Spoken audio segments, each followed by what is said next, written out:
for this evening, so you will be speaking under general public comment, so not on the consent agenda. I know it can look a little bit confusing, but for first readings, we do not have public comment on the consent agenda. So if you want to join us for zoning comments tonight, that will be under general public comment, and then on the 26th with our second reading, there will be a public hearing and you can come back for that as well.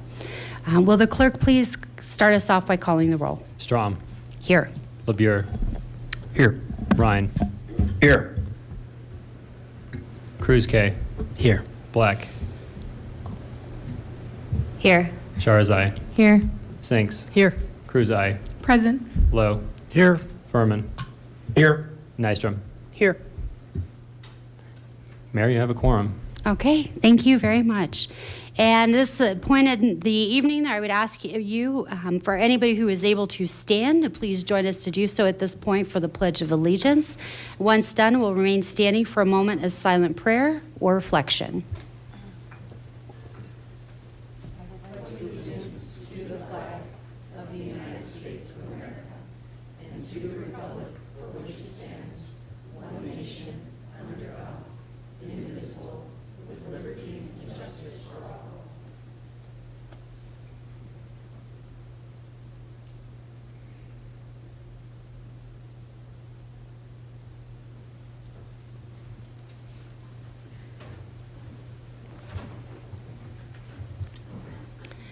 All of the members of the City Council have the responsibility to comply with the terms of Charter 7.2B and excuse themselves from voting on any matter in which they determine they have a personal, financial, or business interest.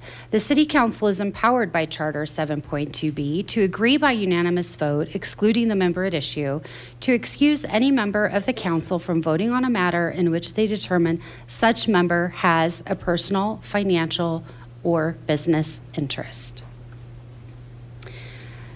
As our first agenda item in the new year, I have the opportunity, I'm very honored to introduce our new fire chief, Chief Jeremy Metz, who took over West Metro Fire last summer. And welcome in Chief Metz to give us a few words and to thank you very much for your service. Well, thank you so much for allowing me to be here. Thank you, Mayor. Thank you, council members. It's an honor for me to be here tonight with you. Sorry it's delayed a little bit to get to you to introduce myself, but I am Jeremy Metz. I'm the fire chief at West Metro Fire Rescue. I took over when our former fire chief, Chief Lombardi, retired in August. So again, a little bit of a delay, but glad to be here with you tonight. I am proud to have served in the Colorado Fire and Emergency Services for, I'll be my 34th year this end of the month here, 28 years at West Metro. So I'm just so proud to be come from inside of the organization on a competitive process to select a new fire chief. I'm coming here just to hopefully continue just a strong relationship and partnership that we've had with the city of Lakewood my whole career, and it goes back even longer than that. Lakewood is our largest city that we serve in our fire district, and it just means so much to us, the working relationship that we have with you all. So much that your city manager was on my hiring panel. That's how much our partnership means. So I want to thank you for being on my panel. That was an honor to have you there. I just want to take a minute and just a very high-level overview of West Metro Fire Rescue for those that might not be aware. We are a special district, or a fire district. We serve over 110 square miles. We have 17 fire stations. We're again proud to be here tonight with you. Lakewood is our largest city that we serve. We also serve the city of Wheat Ridge, Edgewater, town of Morrison, parts of unincorporated Jefferson County, Douglas County. So again, spanning 110 square miles, really in a lot of diverse terrain. We are known as an all hazards fire agency. So in addition to firefighting, we also provide emergency medical services, which we're very proud of. Mobile integrated healthcare is part of that. Very large component of our organization is responding to special operations. And we have that. Even in the city of Lakewood, we have wildfire risk, we have hazardous materials. We're very active with you, the city, working on wildfire mitigation. That's something that's very prominent in our area on the western edges of our district. And it's very important to continue that partnership with you, the rangers in the city and staff here. You will have wildfire resiliency code, I know, adoption coming up in future months for your consideration. We're actively working through that process as well. Also, in addition to wildfire mitigation, working, emergency response, I know you just had the LRA meeting. One of our board members sits on that as well, Ms. Wolfram. But we're very active working with your building department and our life safety division, our fire marshals, working on project within the community, working very closely with you on all of those processes. So again, very proud for us to call Lakewood our largest community that we serve. Our headquarters is right here in Lakewood, so really so much it means home to us and how we want to serve our community. So I don't want to take much more of your time. I really appreciate the introduction, allowing me to serve as fire chief in this community. Just means everything to me. So with that, on behalf of over 450 men and women that are first responders to our community, thank you for allowing us to be a partner with you and work with you in your community. So thank you so much for the time, allowing me to come and speak tonight. Thank you, Chief Metz. Thank you for coming in, and congratulations on the new role. Thank you so much. Appreciate it. All right, and our next agenda item this evening is for the acknowledgement of the upcoming 121 Day. So we've got our counselor, Roger Lowe, that will be reading a proclamation to one of our small businesses, or that includes one of our small businesses that exists along Old 121. So with that, if you guys want to meet me up here at the lectern, and Counselor, you've got what you need, I believe, to read. All right. Indeed I do. Good evening. Proclamation, Lakewood 121 Day. Whereas State Highway 121, also known as Wadsworth Boulevard, is an over 30-mile-long corridor and a vital artery running through the heart of Jefferson County and the city of Lakewood, and whereas Wadsworth Boulevard was named 120 years ago for Benjamin Franklin Wadsworth, an original founder of Arvada, described by the Arvada Historical Society as a 19th century pioneer who, quote, led the pack in being environmentally conscious, and who made it a priority to protect the land, and whereas Wadsworth is now home to dozens of Lakewood restaurants and small businesses lining both sides of this Lakewood corridor, including Old 21 Brew House, which shares the highway's name, and whereas Wadsworth also runs adjacent to cherished parks in or adjacent to Lakewood, including Bear Creek Park, Belmar Park, and Crown Hill Park, and whereas Lakewood believes that January 21st, or 121, it was an ideal date to celebrate this vital Lakewood corridor and the local businesses, residences, and parks that line it, and an opportunity for Lakewood residents and residents across our region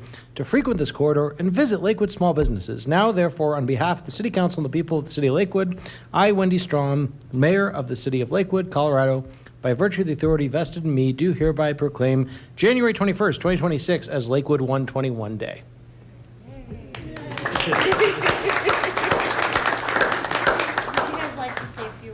All right, Mike's yours. Thank you, Mayor Strom and City Council. We really appreciate this recognition of Wadsworth and the small businesses on Wadsworth. We're very excited to celebrate with all of them this year on January 21st and hope to see you there. I don't know if our reds match. Almost.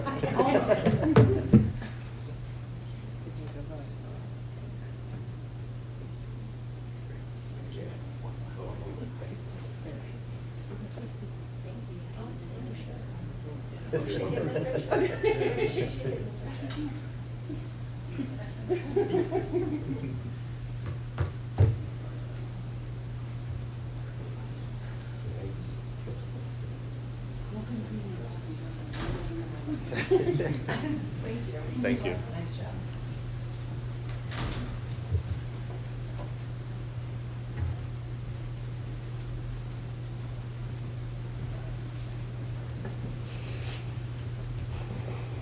Will the clerk please read item 3E into the record?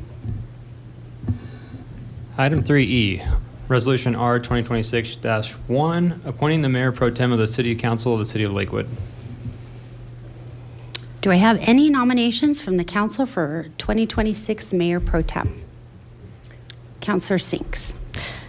Mayor, I would like to nominate our current Mayor Pro Tem, Jeslyn Sherazai, to continue in this role for this next year. Second? Do we need a second? We have a motion in a minute. Yeah, first we shall discuss. I will open the floor. Any council discussion?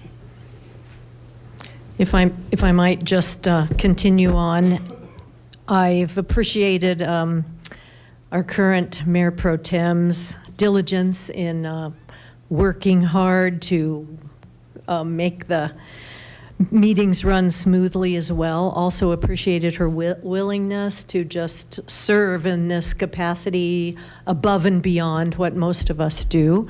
So thank you for your work in the past and hopefully your work moving forward.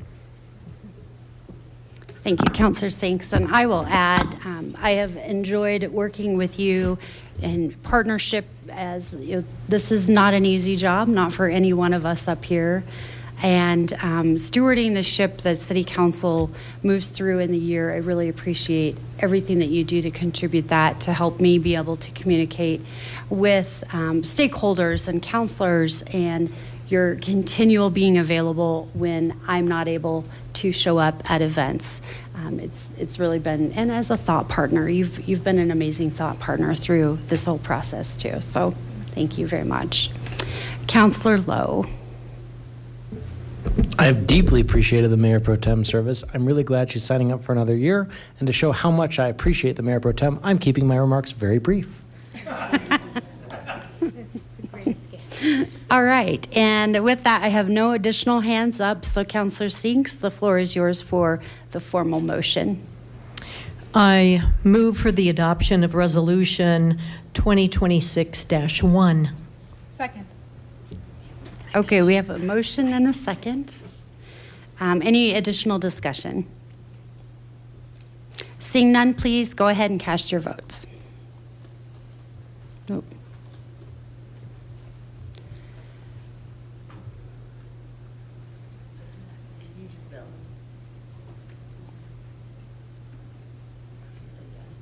Okay, and that passes 11 yeses and 0 noes. Welcome back, Mayor Pro Tem.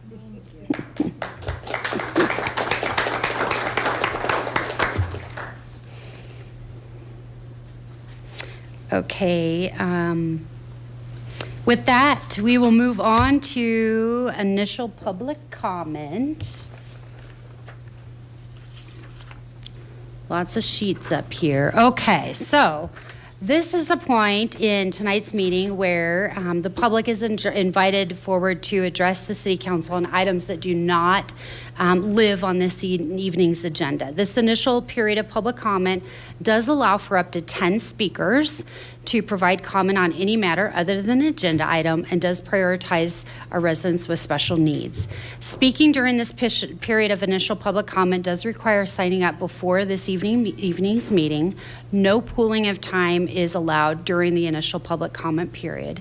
And I want to make a quick mention that the goal of public comment here and anywhere is to create an environment that is welcoming to all stakeholders to share their thoughts and concerns. So whether your comments are left on Lakewood Speaks or are here in chambers, I do ask that all comments be directed up here to the City Council, that anyone in attendance or online respects the decorum of council chambers and practice civility.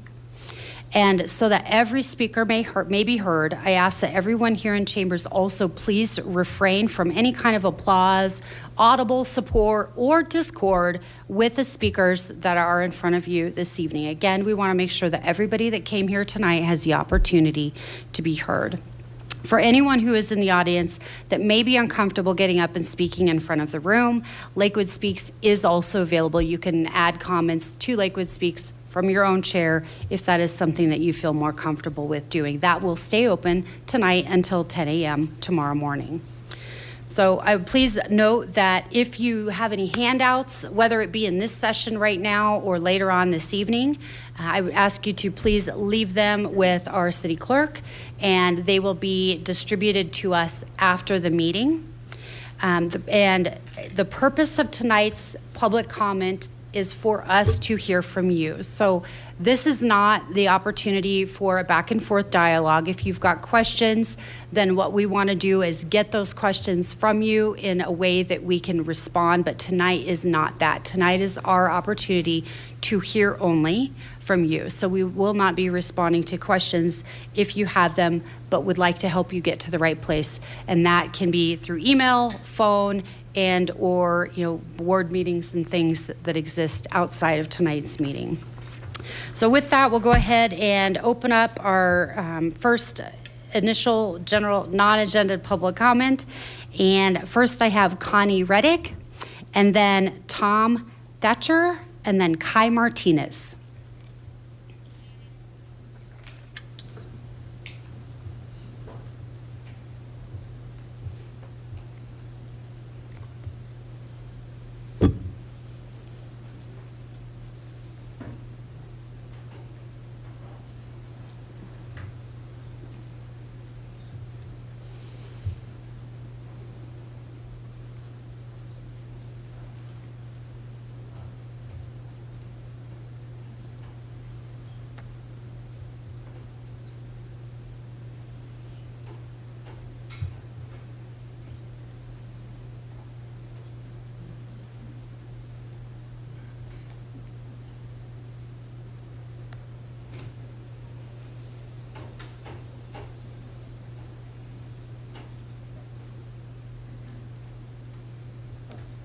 One thing I forgot to add, as you approach the front, before you get started, please state your name and address, or your name and ward, and every speaker will get 3 minutes.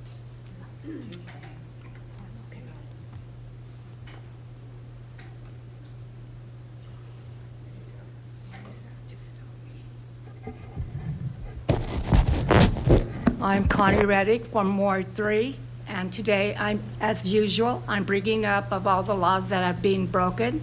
And under the ADA laws, I shouldn't have to have people come and open the doors for me. I should also have paperwork because I have a visual problem that I could read. And it seems that for some reason that in our community, people think it's okay to not abide by the laws. I have been coming here since 2018 on issues about my building and about it not being safe to live there, and that the laws that our managers are not abiding by the laws when we have laws under the federal government, HUD, regulations and rules, which they do not follow. I have actually called the fire department because, and I've come in here several times and told you about the electricity in the walls of Cityscape, and that they have water leak into the walls. And so there was a woman that, and I came in the last time and spoke about her, and her son is a bigwig of the Broncos. And when I actually never go in that direction, I always come through the front door straight into my apartment. But that day I went for my mail to check if I had any. And this woman was hanging out of her door, begging for air. And the fire department comes. She said, "Please do not leave me." I said, "I will not leave you." I wished I would have called an ambulance. But when the fire department got there, or the rescue team, they tried to say, "Leave," and she goes, "No, I want her here." And so what happened is that the circuit breaker went off, which happens on our floor, and she died 2 weeks later. She did not have oxygen. I brought it up several times, and because I come and speak to city council, my constitutional rights have been taken away from me, because everything I say to you, they go and list and they write me up for eviction every year, which this year, they wrote me last year up for eviction, and they didn't go through the process, so they wrote me up again because they said I have brought all these things up to city council, and that you've reported that I said this and I said that, and I said it's my constitutional right that I be able to say anything that I want. And the thing of it is I pay taxes. My family built Colorado. We were born in Colorado, and we are Native Americans, and so the thing of it is... Ms. Reddick, your time is up. Okay. Well, I would like you to deal with all these laws and do something about the laws that they're breaking at Cityscape. Thank you. Tom Thatcher.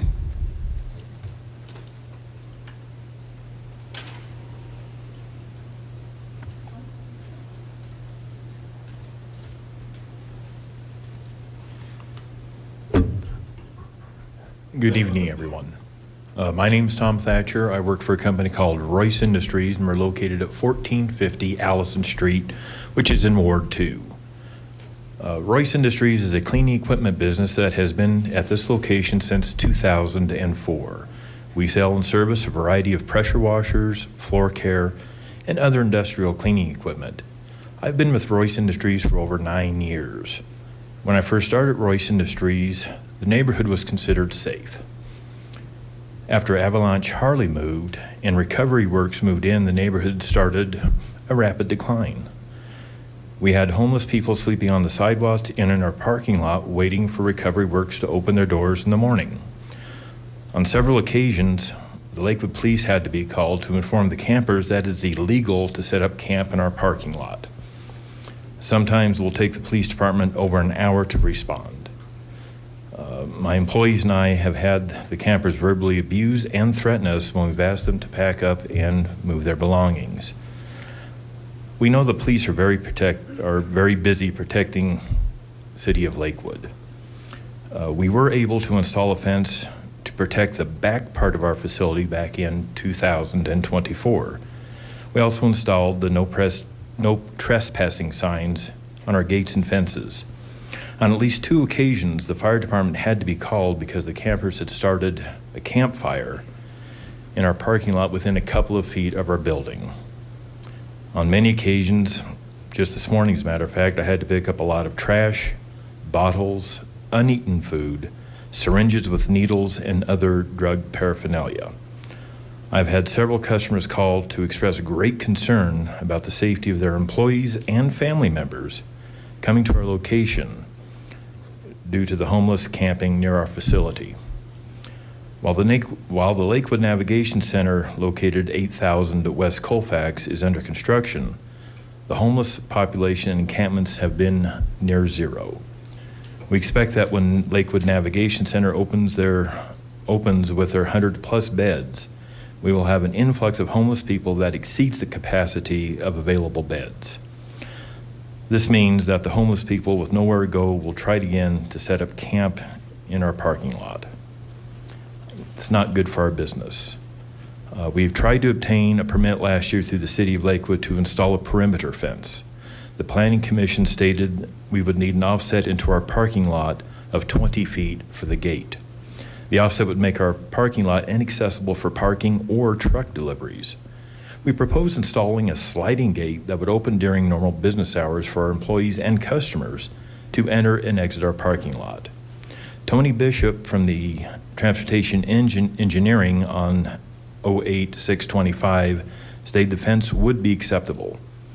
On December 29th, 2025, I sent an email to Tony Bishop asking who to contact about getting a new permit for the fence. On December 29th, 2025, Katie Thomas, Associate Planner, responded that the setback was removed from the ordinance intended to be effective January 1st, 2026. Mr. Thatcher, your time is up. Maybe you could email that in. Of course. Thank you very much for your time. Kai Martinez, and then Tamara Gregory, and then Christine Heath.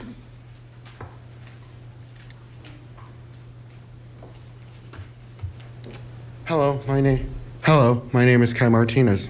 I am from Ward 3. This is the first meeting of the new year, and last year, starting in April, left me with many questions. Where is Jax? Why was she murdered? Who killed her? And why won't my city, the one that I am proud to have grown up in, do anything about this? It has also given me some very conclusive answers. This world isn't safe for me.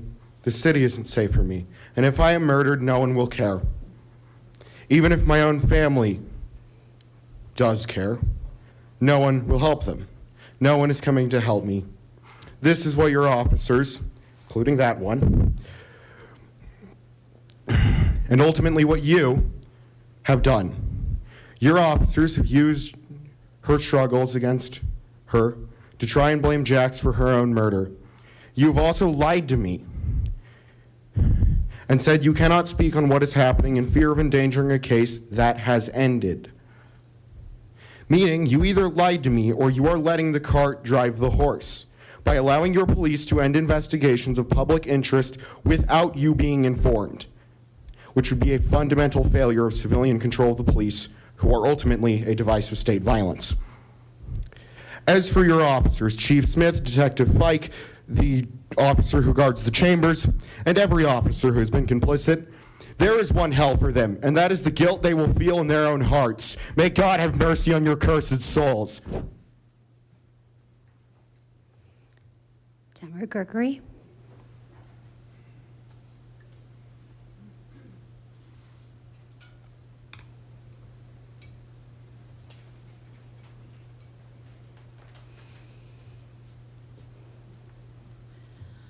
Good evening, Mayor and Council. My name is Tamara Gregory, and it's spelled T-A-M-R-A, and Gregory's common spelling. The address is 5350 West Colorado Place, 80232. Thank you for allowing me this opportunity to let you know about a process in your stormwater billing division that has caused me a surprise lien on my property. I purchased the Colorado Place property in July of 2019. The first stormwater bill issued to me for this property is dated September 15th, 2021. The bill was sent to an address that I sold in October of 2019, almost 2 years after I sold that property. The bill was never sent to the service address, nor was it sent to my address as the owner of record on the Jefferson County assessor's records. There were an additional 37 notices sent to this previous address, along with the annual billing statement and finally the notice of lien, which includes over 400 other properties. I've reached out to staff multiple times, have never received a return phone call, but was finally able to reach someone via email. When I asked why the bill was never sent to the service address, I was told it was because they can't change the address unless there's a written request. So then I asked them where they got the address they were mailing the bill to. They replied they got it from the title company. And they asked me why I didn't put in a change of address. I put in a change of address in October of 2019, and generally speaking, those last about 6 months with the post office. So they wouldn't have, the change of address wouldn't have mattered because they didn't send their bill till 2021. Let's see. I was not provided due process and will be filing a claim to recoup the late fees, interest, cost to file and release the lien. My credit score is 814, and I only share that with you to let you know that I pay all my bills on time. I have no problem paying the bills, the full amount of the stormwater services over the years that I've owned the property, which at this point totals $270.86. I'm just completely baffled why the bill was never mailed to the service address or posted on the property, or why the county records were not used to find my address, my current address. So my purpose here is twofold. Hopefully you will have staff evaluate their standard operating procedure for stormwater billing to include verifying the owner's address before they start mailing bills, or maybe after they haven't received a response from an initial bill. And then also to find out how to file this claim or recoup my losses due to lack of due process. I've also reached out to the city clerk's office and the legal department to find out how to file this claim or ask how to recoup my losses, and have not had a response as of yet.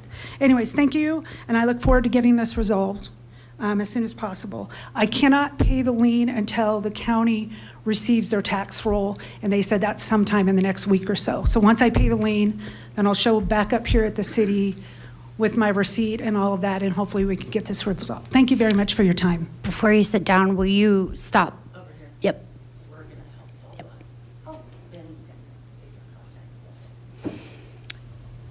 Christine Heath, and then Z. Williams.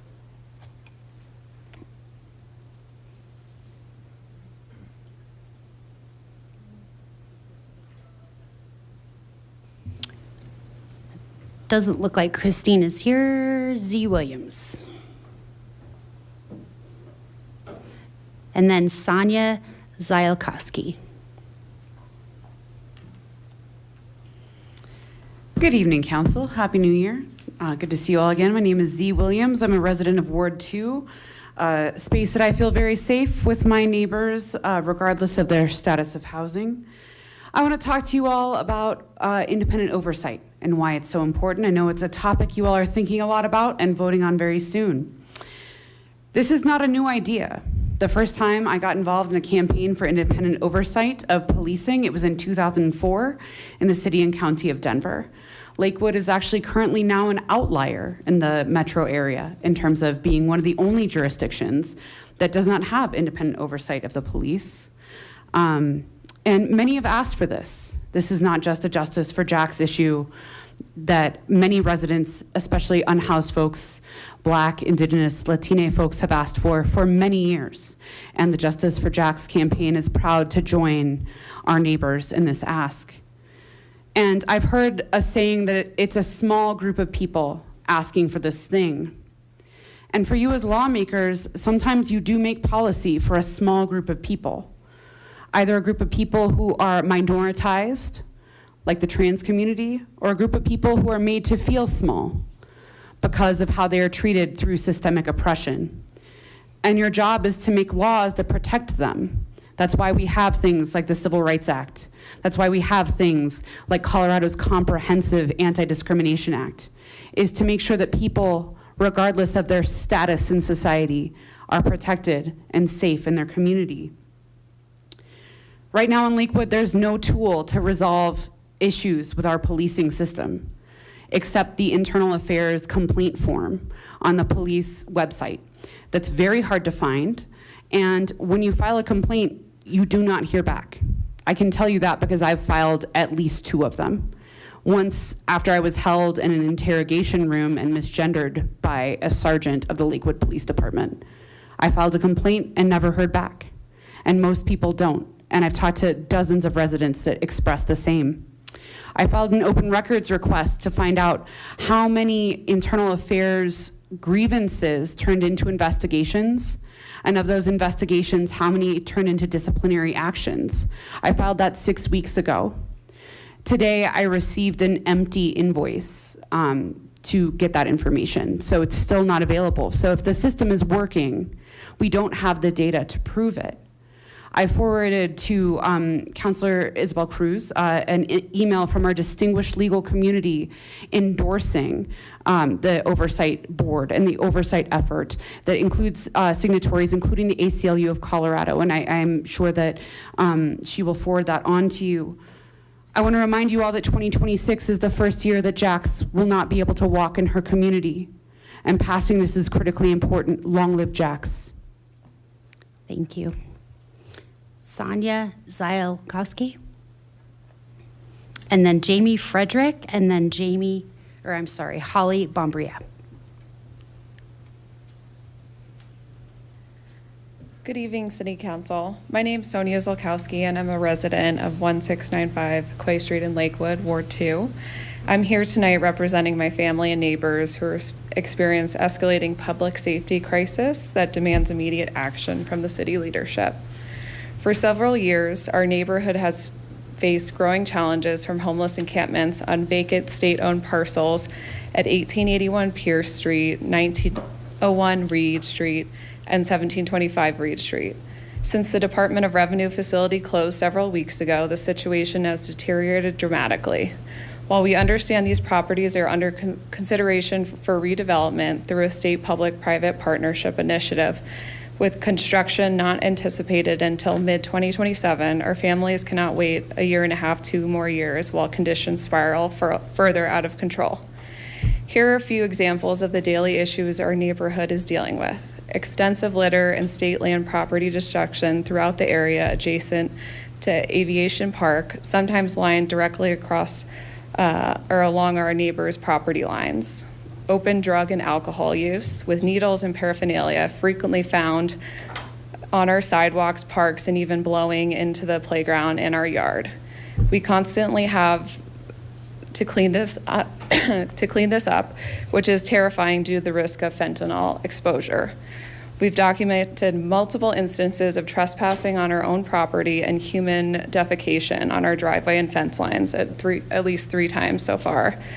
Open fires burn in the vacant lands with a block of houses nearby, sometimes even right up against them. As you can imagine, this possesses a serious fire hazard, especially given these are parcels with dry grass and shrubs around them.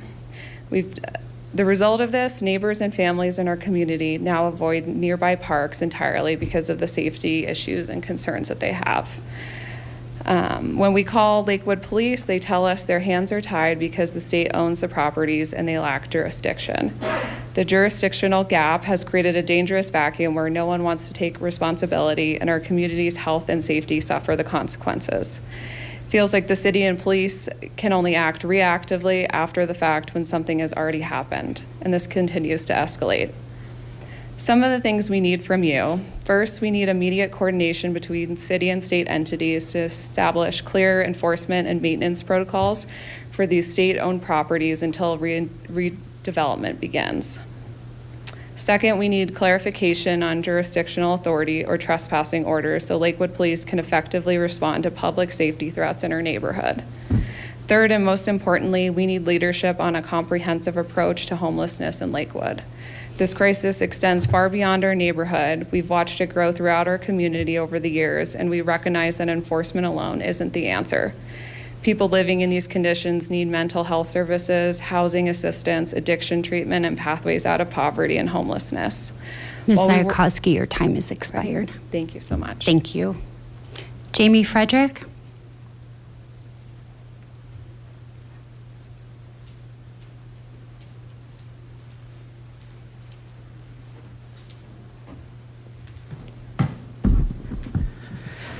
Hello, my name is Jamie Frederick. My pronouns are they, she, and I'm here to speak on Justice for Jax and the need for independent oversight. Independent oversight is essential to many Lakewood communities, but for independent oversight to be effective, it must have full access to information, must have real power, must have members that reflect the communities of Lakewood, and must be able to provide the transparency the community has been asking for. Only then does it have the ability to provide accountability. I've spoken many times about why it is so incredibly important, how it is essential for oversight to be independent, how it would cause further harm and distrust for it not to be. This is the same. Without full access to information, these other essential asks, oversight would become hollow. Not able to answer the questions of the community transparently and unable to provide true accountability. Without these, the committee would be nothing more than a rubber stamp. And for Lakewood's most marginalized, a rubber stamp would be just another harm. In that vein, it is essential for you to ensure this committee is free of influence from the city manager, chief of police, or any other city agency. Independent oversight must be just that, independent. Advisory boards and committees that have been influenced by police or city agencies have historically been unsuccessful. And we cannot afford that, not in a time when my community and so many other communities are struggling and scared. Independent oversight must be able to bring forward community perspectives, especially from your most marginalized communities. Lakewood's Fraternal Order of Police would like to claim that the independent oversight is not needed, that they don't need a committee that would provide accountability. Lakewood communities have been calling for independent oversight for years. This is not the first time. The Lakewood police have misgendered trans people, caused harm to our unhoused neighbors, promoted anti-trans narratives, dead-named Jacks, and so much more. You have a real chance to make change, to show through your actions that you stand with the communities of Lakewood who have asked for this, to give some small hope to my community and so many others where many may need it. You have a chance to make Lakewood a safer place for the trans community and so many other communities. But for that, oversight needs access to information. It must be independent. It must have members that reflect the community, especially the most marginalized. Long live Jacks. Thank you. Holly Bombria?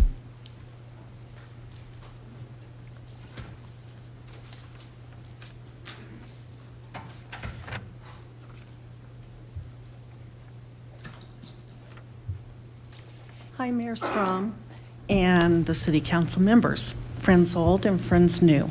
Happy New Year to you. It's me again, Holly Bombria. I live in Falcon near Colorado Springs, but I sell real estate throughout Colorado. I've sold in 11 counties, and I've sold many wonderful homes in Lakewood, so I have a lot of great memories of Lakewood. I'm very tied to it in my heart. I made many purple glass beaded Jack's bracelets as a physical reminder of Jax's beauty. If anyone in the room is wearing one or owns one, would you please raise your arm? I own one. I'm wearing a couple. Thank you. Thank you. We've all heard everything there is to say about Jack's Graton, or we think we have. We think we know it all. We're becoming deaf to the cause.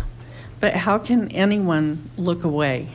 She was found lifeless in Lakewood, her body too decomposed to even have a full autopsy to determine the cause of death.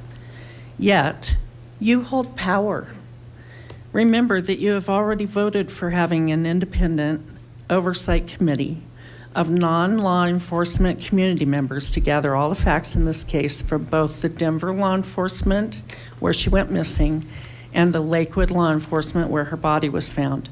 Don't let anyone stop you. Delay no longer. This oversight committee requires full subpoena power in order to obtain all the information from both Denver and Lakewood, and it's probably super complicated. I don't know how it's done, but you guys do. This is long overdue. There are people of interest who need to be moved into the category of arrested suspects. There is evidence. There are facts. This case should not be closed. I've learned a lot in my 67 years. I just turned 67. And I learned that if you have a goal or a task, you need a deadline. So you guys have a goal and a task. What is your deadline? It's been a long time. Please step up and do what is right. Thank you for listening to me again. And I hope you don't have to listen to me in the future, but I might be back. Thank you. Thank you, Ms. Bombria, and everybody that came in this evening to give us their public comment. We will now move on to agenda item 8. We're going to skip forward and then come back. For agenda item 8, that is the city clerk's report on petition sufficiency. And I'll hand you the floor, Mr. Robb. Thank you, Mayor and members of council. You all received my formal report indicating the final sufficiency of the petitions filed against ordinances O-2025-27, O-2025-28, O-2025-29, and O-2025-30 that my office received. This report was also published on the city clerk's website as well. Section 13.2, subpart C of the Home Rule Charter and 2.52170 of the Lakewood Municipal Code require me to provide a presentation to the City Council regarding my determination of final sufficiency of each of those petitions that were filed. In addition to my final sufficiency report, I'll also be providing a brief timeline for next steps for City Council. This table is from my final report and represents my final determination For the referendum petitions against city ordinances, again, O 2025-27, 28, 29, and 30, which demonstrates that the number of valid signatures included on the referendum petitions are above the signature threshold of 3,517, needed to bring a referendum ordinance back to the City Council for further action. Additionally, upon my review, these referendum petitions would each qualify for a ballot question election as well.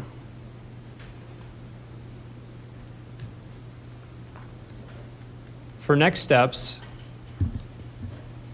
addressing these four referendums is covered under Charter Section 13.2, Subpart E, which states that following this presentation tonight to the City Council, the Council must either 1, repeal each ordinance in its entirety, or 2, send the ordinance to a special election. I apologize. To comply with this provision of the Charter, City staff have provided 4 2026 ordinances on tonight's consent agenda that will be considered for final action at the January 26th regular City Council meeting. Again, these ordinances before you this evening on first reading, because an ordinance, we staggered it that way because an ordinance may only be repealed by another ordinance.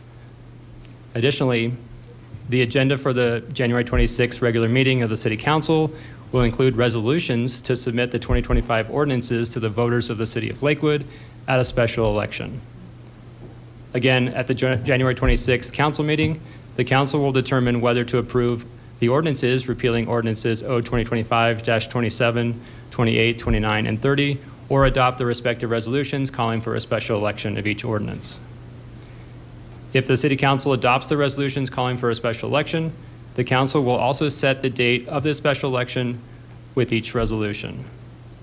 For election dates, we are looking at Tuesday, March 31st, and the election must be called no later than Tuesday, April 7th, 2026. And with that, I will turn it over for any questions. Thank you. Council, do we have any questions?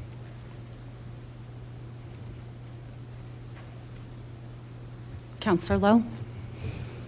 Yes, thank you, Mr. Robb. And I know this has been a truly massive, some might even say inhuman amount of work for you and your staff. So thank you for everything you've done processing all of this across 4 different referendums. And thanks for this information. Mr. Robb, one just very initial threshold question I had. I'm a little concerned or confused as to why for dash 29 and dash 30, the basically number 3 and number 4, why the final number of signatures is actually higher than the initial signatures verified. How is that possible? Right. Well, a lot can change between initial determination and final determination. Mostly is, we had to take any non-registered voter from our petitions and confirm with the county if they were a confidential voter.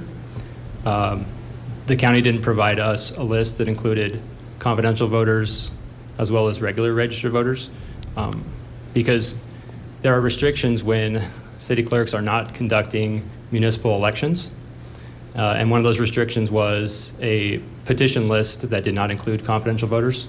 So there were changes that happened in between the initial numbers and the final numbers. You sent me residents that wanted to take their names off of petitions. So those are 2 examples where the numbers would be in flux. But in other words, there were some electors who signed that you didn't have access to their confidential voting. They were confidential voters, and so that would explain why the final number actually went slightly up rather than down. Correct. Okay. Speaking of confidential voters, I mean, my reading of the charters, it's pretty clear that the threshold is 3% of the total number of registered voters in Lakewood, correct? Right. And that doesn't, it doesn't like carve out confidential voters or people who are, quote, inactive because they haven't voted for a number of cycles. It's just 3% of all registered voters, right? That's correct. So isn't, the threshold that we were operating from was 3,517? But I'm reliably told that if you actually looked at the entire number of registered voters, all registered voters in Lakewood, wouldn't the threshold actually be slightly higher? Wouldn't it be 3,639? I don't think so. As city clerks, when you have these sort of threshold provisions in your charter and your code, connecting initiative petition signature requirements, referendum petition signature requirements, you learn to reach out to the county following a citywide election to say, hey, I need that number. What were the number of registered voters at the last municipal election? I have that email from the county. I'd be happy to turn it over to anyone that would like to see it. Again, me asking for the number of active registered voters from the 2023 municipal election, and that's the number that I have provided, 117,237. So we're quite sure that 3,517 really is 3% of all registered voters in the city of Lakewood? That's the number I was given from the county. I realized the importance of those numbers, so I kind of store those emails away. And that's also the threshold that we operated under for the 2024 initiative petition as well. All right. I mean, in this case, it is true, I think, for all four of them, the difference between that, the two thresholds wouldn't be dispositive, but I wanted to raise it because I am concerned. I want to make sure that we're actually counting 3% of all registered voters. Because the other thing, one more topic, and feel free, if others have questions, I'm happy to pause and we can come back. I have one more sort of line of inquiry. My understanding is that we do not directly verify signature. Like, there is not a process when we're running a special election or for a referendum or a petition where the clerk's office takes the signature and checks it against the signature that is on record for the voter file. Is that accurate? Right. That process is reserved for city clerks during a municipal election to check signatures on ballots that are returned during that election. Do we do that for special elections? Absolutely. We do? Yes. The city clerk's office for the last several special elections has checked signatures against the signature on record on the voter file? Yes, and that's access to the Secretary of State's what they call SCORE database. Okay. Our election judges do it, kind of in sequence. Some open envelopes, some open ballots, and then others will check, check signatures on that ballot, or in their respective order. A number of residents in Lakewood seem pretty convinced as part of and perhaps they're wrong, but seem pretty convinced that at some point they discovered that we did not verify signatures in special elections. You're saying that's inaccurate. You personally oversaw the checking of signatures in special elections that we've received. Right. Okay. But we don't do it when we're verifying signatures for a petition or a referendum.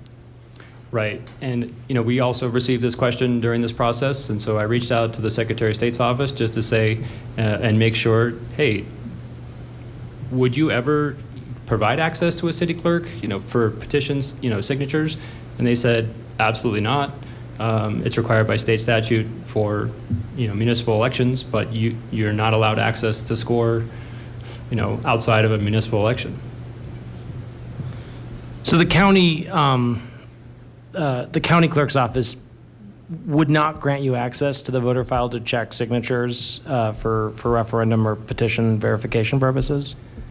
Right. So that was my response from the Secretary of State's office, and they were citing state statute for municipal elections. The county agreed that it was a strange request, but they kind of said, if you really wanted to, you could. Mm-hmm. But, right.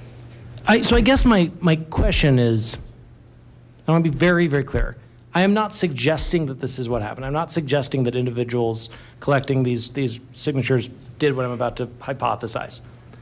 Hypothetically, let's imagine we passed some terrible ordinance that no one could drink coffee in the city of Lakewood, which would be a terrible ordinance. And let's imagine a bunch of people went out there and tried to collect a bunch of signatures. But let's imagine that a couple of people felt like it was a lot of work to collect signatures, and they sat around a coffee table and 5 or 6 of them passed signatures around, and they sort of made up a bunch of signatures from the voter file by polling voter file information, and a bunch of them forged signatures, which would obviously be against the rules and illegal. How would we catch them if we have no method of checking signatures in the voter file? How do we determine that people aren't making up signatures? I don't know, but there's nothing in state law or in our code that requires us to be handwriting experts or to check signatures for petitions. So hypothetically, this is helpful. Thank you for entertaining all these questions. As council thinks about maybe process improvements in the future, if we wanted to try to establish some sort of signature verification for referendums and petitions in the future, is there something that would, it sounds like the county clerk's office would be open to that. Is that something that we could explore as part of a, improvement of the process? I'm not sure, but there's a lot of case law regarding, petition circulation, where cities have overreached, and they've been challenged in court, and some of these rulings have come down to say, this is restrictive, this is, prohibitive to the right to petition your local government. So we would certainly have to take that into consideration if we wanted to add additional requirements to the process. Okay, and last question. There were several cases cited, I think, in the final, because when these referendums were challenged, I know you had a hearing. A number of cases were cited. My understanding, and please tell me if this is incorrect, is those cases actually establish a precedent that signature verification is a best practice for collecting citizen referendum and petitions. Is that not true? That's not my understanding, no. Okay, thank you, Mr. Robb. Thank you. And Mr. Robb, could you unshare your screen? I'm not sure if we have hands up from our virtually attending. Nope. Okay, we have no additional hands up. So thank you very much for allowing me to bring that item forward. I knew we had some residents that were here that wanted to speak to that and thought it would be appropriate for that to occur prior to general public comments. So thank you very much for that. With that, I should add also the complexity with public comment and the fact that this is first reading. I wanted to make sure that it was clear so everybody's getting the information you're looking for tonight, but also we'll give everyone the opportunity again under non-agended public comment to speak or to speak on that. So with that, we'll move over to this evening's consent agenda. Before we have the clerk read the consent agenda into the record, do we have anyone that wishes to pull any items from this evening's consent agenda?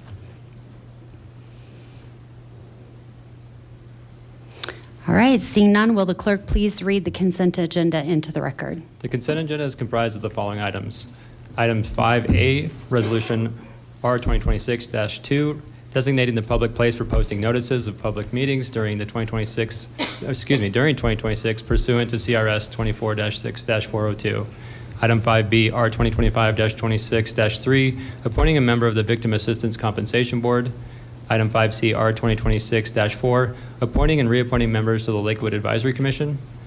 Item 6A, Ordinance O 2026-1, authorizing a supplemental appropriation to the 2026 annual budget up to an amount of $42,154,189 from the general fund for payment of a refund of business and occupational tax and authorizing a transfer from the Tabor fund to the general fund in the amount of $29,035,127.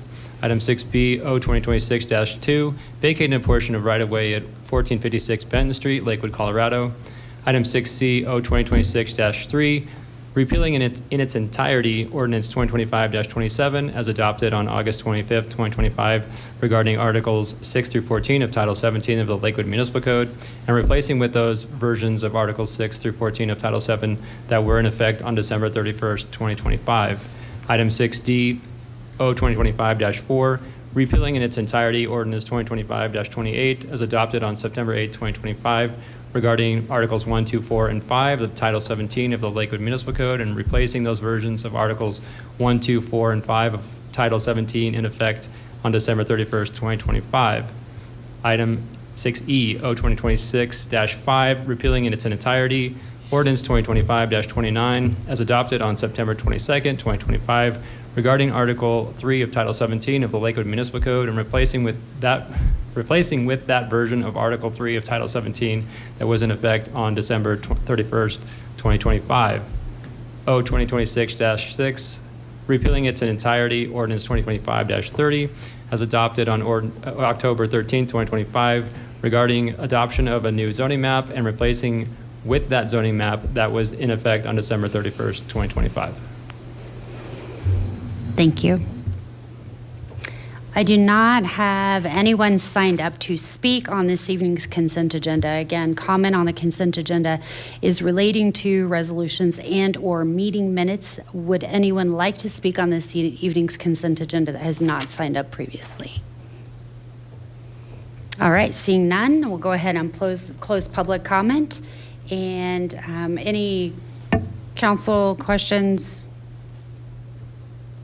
Nope, please go ahead and cast your vote. I didn't read the motion. Oh, sorry, we did not make a motion. Can you clear out our votes? Thank you. Mayor Strom, I move to order all ordinances introduced on first reading to be published in the Denver Post with public hearing set for the date included in the ordinance and adoption of all resolutions, all of which are included in the consent agenda, introduced in the record by the city clerk. Second. All right, this time. Now we have a motion on the floor and the second. Please go ahead and cast your votes.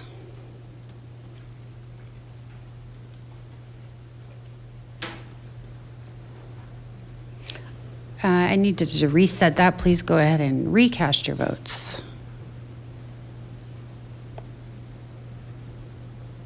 Is it working for you?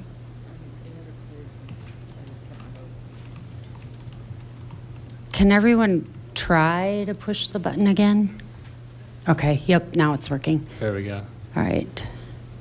Oh, that passes, 19 yeses and 0 noes. So, that math doesn't match at all. I believe it's 11. Do we want to clear that, or we clear it and redo? I think everyone can see that all of council has voted in Okay, in so we can favor. take that as 11 yeses and 0 noes. Correct. That passes, 11 yeses, 0 noes. Thank you, everybody. And that brings us to this evening's general public comment. And starting, we have Shane Sarnak, and then Ben David Hensley.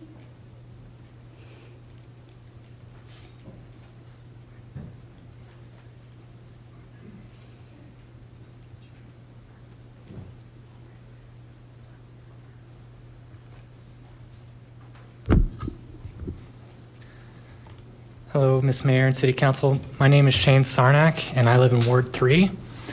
I came here today to talk about zoning and why the new code would be a game changer for building resilience and financial security for people like me in our community. Toward the end of the pandemic, a friend and I purchased a 4-bedroom, split-level home with the explicit goal to share expenses across our family, his family and mine, so that we could have the benefits of home ownership. Having a garden, a place for a workshop, a place that we can customize to meet our needs, without the massive financial risks required of doing so on our own. Since buying the house together, we've both gotten married. He lives in the upper level with his wife, and I live in the basement level with mine, with just a sliding barn door separating us to keep my dogs from terrorizing his cats. Unfortunately, our home is zoned R1-6 in the current zoning code, which says that the home is single family only. I don't know what defines a family in this area of the law, but I can tell you that we've had no issues with our neighbors, and our arrangement has allowed my friend's wife to complete medical school and my wife to get her master's degree in theater education and pursue theater acting, even performing at the Lakewood Cultural Center many times, only being paid some $300 for a 3-week run of shows. Now, my wife and I want to start our family, and we'd like to formalize our two-family arrangement so that we can buy out my friend and continue living here without losing that financial security. I'm the primary earner in my family, but as a software engineer, I'm not sure my job will garner the same wages in 5 years, or if it will even exist due to AI. I don't want to put my family in the position of possibly losing our home if my pay is cut or if my job is lost. Under the current zoning law, there isn't even a process where I can ask for a variance to turn our house into a true duplex. It's just not there. I've seen the "Don't bulldoze our neighborhood" signs. I know there are people spreading misinformation about the new zoning law. The fact is, nothing about the new zoning code would lead to the bulldozing of neighborhoods. The new zoning law is form-based instead of use-based, so without any external changes to my existing home, we could easily turn our home into a much more secure and livable space for my soon-to-be growing family. The crux of it is this: I want my family to be resilient in the face of economic insecurity. I want the financial flexibility to survive if AI takes my job, or if I leave it to start a business, or to simply stay home with the kids.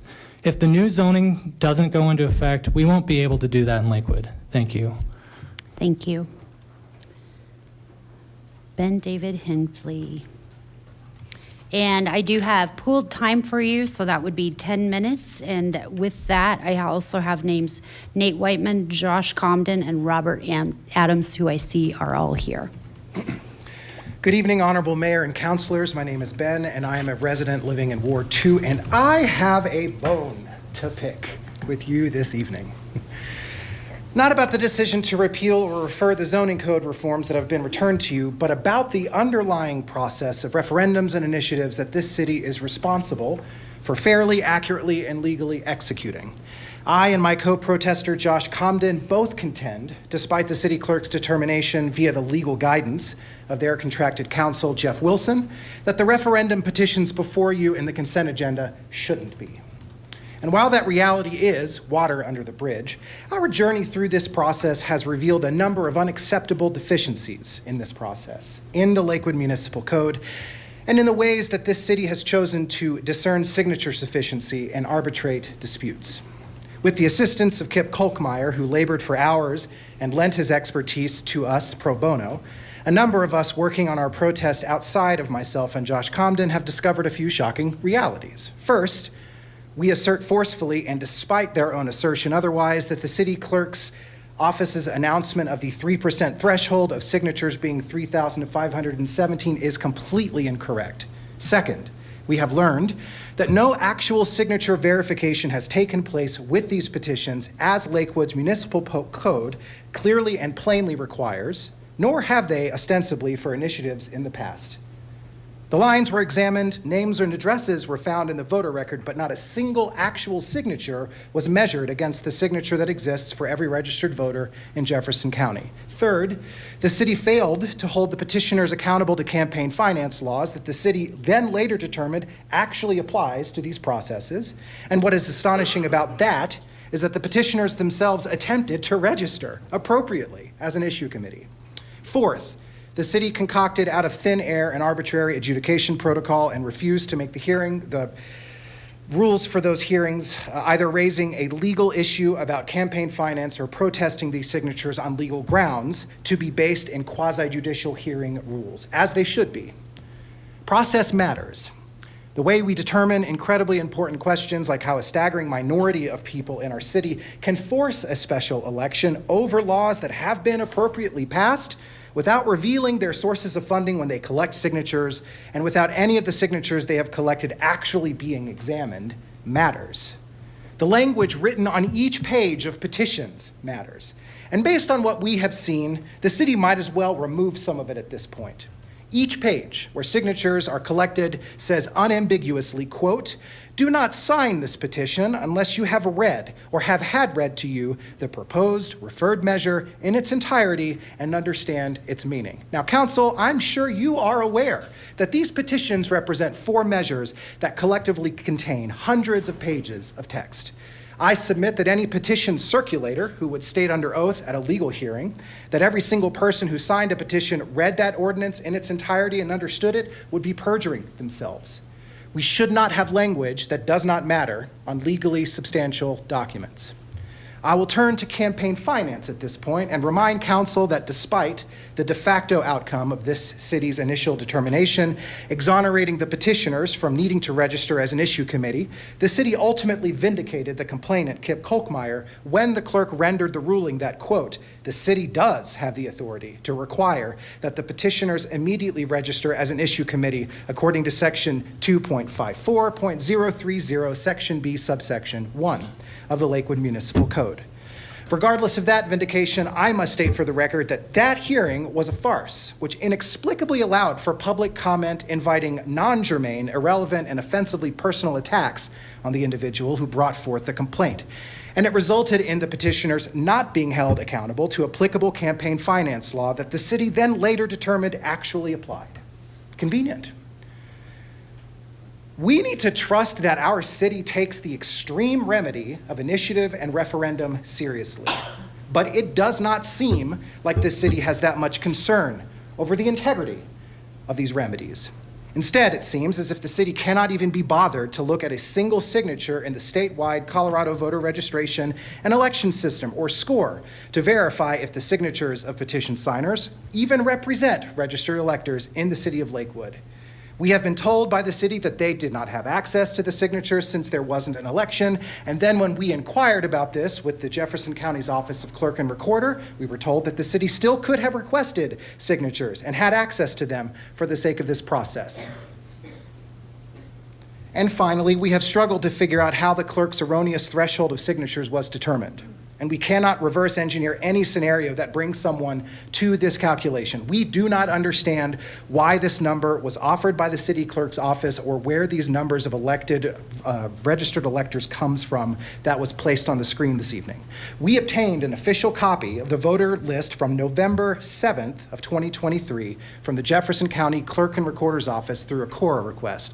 And from analyzing those official records, we found that there were at least 288 registered voters in Lakewood who were on that list. 3% of this number is 3,639. Our group tried to reverse engineer how the clerk could have come up with only 3,517, and we simply couldn't do it. Even if we discounted confidential voters, inactive voters, or both, none of which the clerk should do, we came up with a minimum threshold of more than 3,517 signatures. The only possible conclusions are that the city clerk's office ignored the existence of thousands of registered Lakewood voters when determining the 3% threshold, or that they have the wrong numbers that determines what the threshold should be. Let me also offer for the record that the hearing officer for our protest hearing, Jeff Wilson, claimed that this particular part of our complaint was invalid when we had our legal protest hearing in his published ruling because it was never published in the submitted complaint. And so I also don't know how Mr. Wilson came to that conclusion either.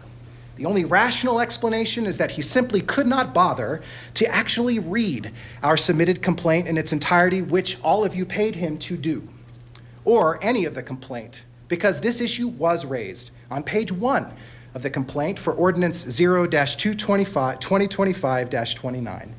Mr. Wilson sloppily quoted case law that is irrelevant since that case law pertains to signatures that are actually verified, and, well, ours weren't. It's quite an astonishing interpretation to me to say that somehow elections of candidates require verifications of signatures, and yet we've got to make sure to protect the voters' rights when it comes to petitions of referendums and initiatives, so we better not do it there. The idea that signatures somehow can't be verified flies in the face of the plain language of Lakewood Municipal Code, which says, quote, no petition for referendum shall be filed with the city clerk unless it contains the required number of signatures. Not signature lines, not names, not addresses. So how can we know if the required number of signatures are present when there is no checking on the actual signatures that exist to confirm the existence of an elector in the city of Lakewood? Mr. Wilson also very conveniently ignored many significant arguments we made, including this one, conveniently splitting technical hairs to contort our argument as if only 10% of it applied to what's going on here. Mr. Wilson came to that hearing already with a preconceived ruling in his head, I believe, and demonstrated obvious disrespect to us in his body language. He was smug and condescending and did not represent the city well. The city's hiring of Mr. Wilson, the legal strategy and choices made by the clerk's office, the handling of these petitions, and our protest all have me scratching my head these days as to why the petitioners still seem eager to accuse the city of fostering an agenda against their efforts, because the facts, as far as I can tell, leads me to believe the opposite is true. The city has bent over backwards to help the petitioners force these zoning reforms back in front of you this evening. They should be thanking the city attorney and the clerk's office for their assistance. In the future, our municipal codes that govern processes like campaign finance, referenda, and initiatives, it needs work. It should require quasi-judicial hearings for the adjudication of legal protests and other legal concerns like campaign finance law. It should clarify that all initiative and referendum petitions, should they receive funding to hire canvassers, secure a lease for a brick and mortar headquarters, or pay legal counsel, or even begin the act of circulating petitions, should be required to register as an issue committee so that funding sources are transparent to the 97% of other voters that live in Lakewood who decided not to sign these petitions. Furthermore, the city clerk must correct the number that establishes the minimum threshold of petition signatures for initiatives and referendums. Otherwise, the city of Lakewood will only continue to be forced to contend with all of these astonishingly easy to obtain dilatory powers we keep giving to 3% of registered voters in our city. Process matters. Honorable Mayor and councilors, thank you for your time this evening and your consideration of our concerns. Thank you. Kyle Kingston, and then Katrina Whitehead, and then Marissa Contrell.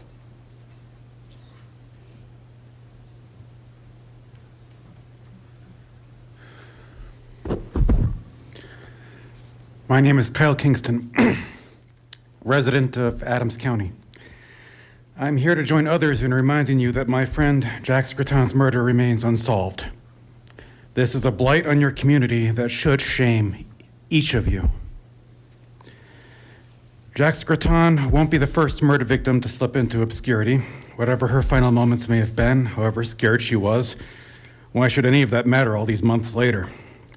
Why should it matter all that time where she lay in a gap between buildings, rotting underneath the window of the men who last saw her alive, men who fed her a date rape drug? And when her body was finally discovered in its makeshift grave, still more months where the Lakewood police have been very busy in what I must assume are other priorities. Not too busy to demean the victim and her family, just busy enough to allow the case to stall, busy enough to leave Jax rotting for months below the window of her last known whereabouts. Hey, a trans person gets killed, why kick up a big fuss? Independent oversight for the investigation into Jack Scruton's murder has clearly been needed. And to your credit, you voted to move forward with that, but with the level of urgency I've come to expect with this awful town. Meanwhile, it would seem that Lakewood PD has concluded their investigation. I'm sure they gave Jax's death the investigation they thought she deserved. What a depressing thought. And what a pain it must be in the collective ass of the Lakewood police that we won't let this go. I bet they wish that Jax had gotten killed outside their jurisdiction.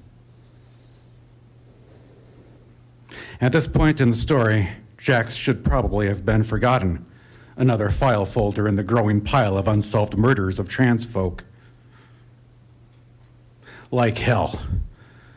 We will continue showing up at city council meetings to remind you of this injustice. It seems the police union is against independent oversight. I, for one, am shocked. More the reason they should have oversight imposed upon them. The community doesn't trust the Lakewood police, nor should they. Not for competence, not for safety, not for fair dealing, not for justice. Jax continues to deserve justice, and the best route seems to be, once again, asking you to impose meaningful independent oversight on Lakewood police. Justice for Jack Scruton. We'll keep demanding that. Count on it. Thank you.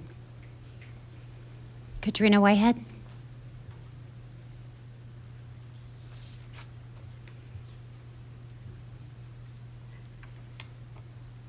Hello, my name is Katrina Whitehead. I am a licensed professional counselor in Westminster. I am here for justice for Jax.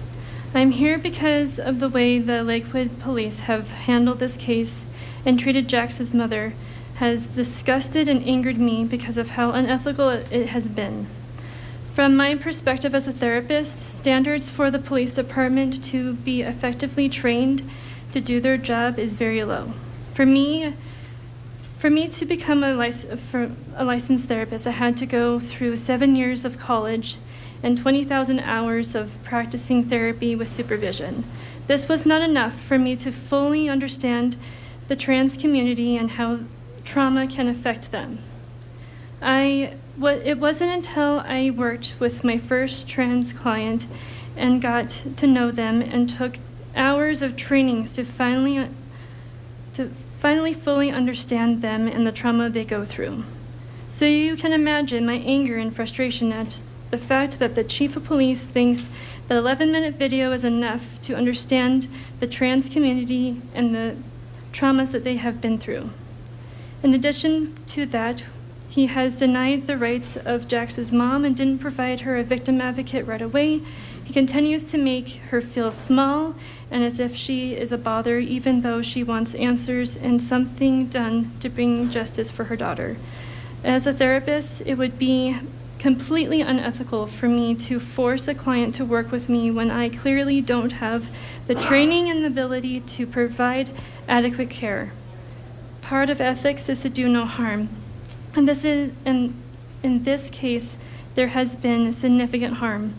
Why are the standards for therapists higher than those who are supposed to serve and protect? Having Jax's mom wait months to have an oversight committee to step into this case is also unethical, and because it's not immediately taking the harm away. Please make the standards of the justice system higher and help prevent further trauma to happen to Jax's mom and anyone else by allowing an oversight committee to step in now. Clearly, this little accountability that the police department has is not making this community safer. Thank you. Marissa Cantrell, then Lazarus Moore, and then Elliot Enox.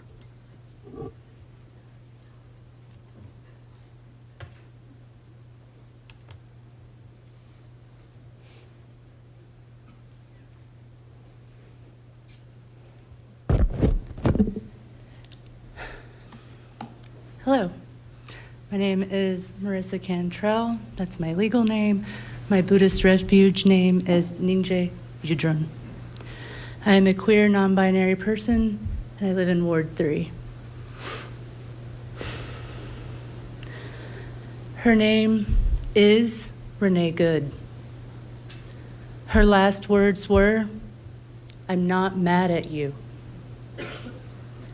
And then he shot her in the head 3 times, as I'm sure you're all aware. And then he called her a fucking bitch. And since then, I've been sitting with some questions, and they're not questions necessarily for you.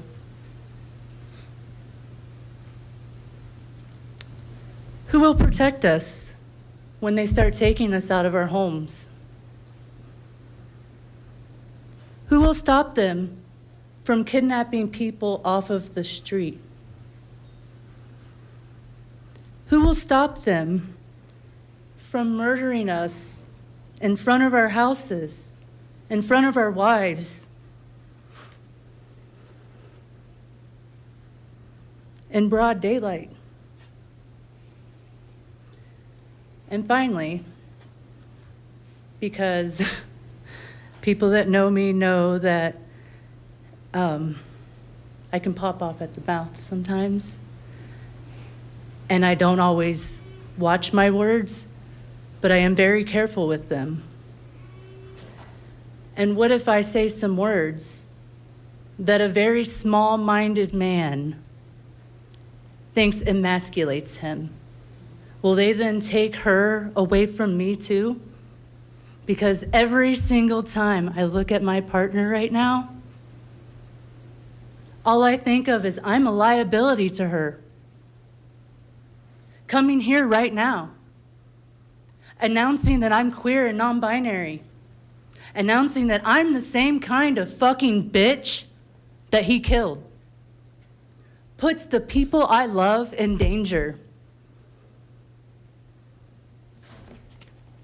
Thank you for your time. I appreciate all of you very much. Thank you. Lazarus Moore?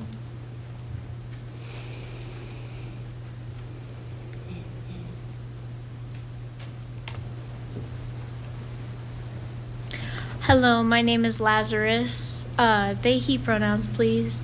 And I live in Arvada. I grew up going to an apartment. It was in Lakewood. You know, Casa Bonita, you drive down that road. There used to be a burrito restaurant over there, smoker friendly over there. Continue down that road. There's a set of apartments there. That's where my grandma lived for my entire childhood. She worked at Glennon. She worked very hard at Glennon, and then she went to go work at that same smoker friendly by her house. I went over there for years, swam in that pool before it became that garden bed. I remember my brother tripping and falling and breaking his arm. It was in Lakewood. My family grew up here. I was taught how to read in my grandma's apartment. I watched Grease for the first time. One of my favorite older movies now in that apartment. I watched it on my grandma's TV. What would have happened if I knew I was queer, if I was trans before I went to school in Golden? Because my parents sure as hell were queer. They were queer and out there. My dad has been poly and queer since he was in high school. My mom, wonderful person, only recently in the past 5 years came out, but that doesn't change anything. I have lived around queer people my entire life. I have lived around Lakewood my entire life. I got a call on my birthday in November from my grandma who lived in Lakewood saying she was so proud of me. So proud of me for speaking out for things that she believed that she can't speak out for now because she doesn't live here anymore. I got a call from my Aunt Cassie, who used to live in the same apartment with my grandma, saying just how proud of me she was. Just saying how proud I made her, how proud she is for me standing up for what I believe in, that I believe that trans people and queer people should not be afraid to speak to people who should protect them, the people who should keep them safe. Why aren't you keeping us safe? Why aren't you doing this? We have asked you to do the things that keep us safe. I'm not safe here. I've started hanging out down the street. I went to a boba shop called Wheatie, I think. I went there with my friend Kai. We had a wonderful time, but what if I had gotten hurt? What if I had gotten hurt there? Would they have helped me? Would they have helped me? I am 17. I'm a child. The answer is probably not. They probably would not have helped me. I am a child.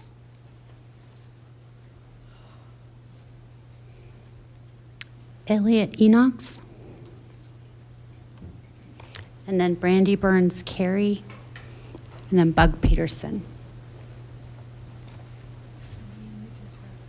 Hello, my name is Elliot Unix, and I use they, them pronouns and live in Edgewater.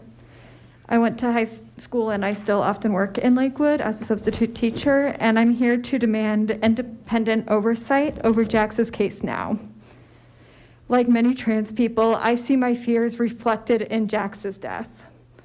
Nothing is more terrifying than the thought that after my death, officials might publicly misgender and or dead name me.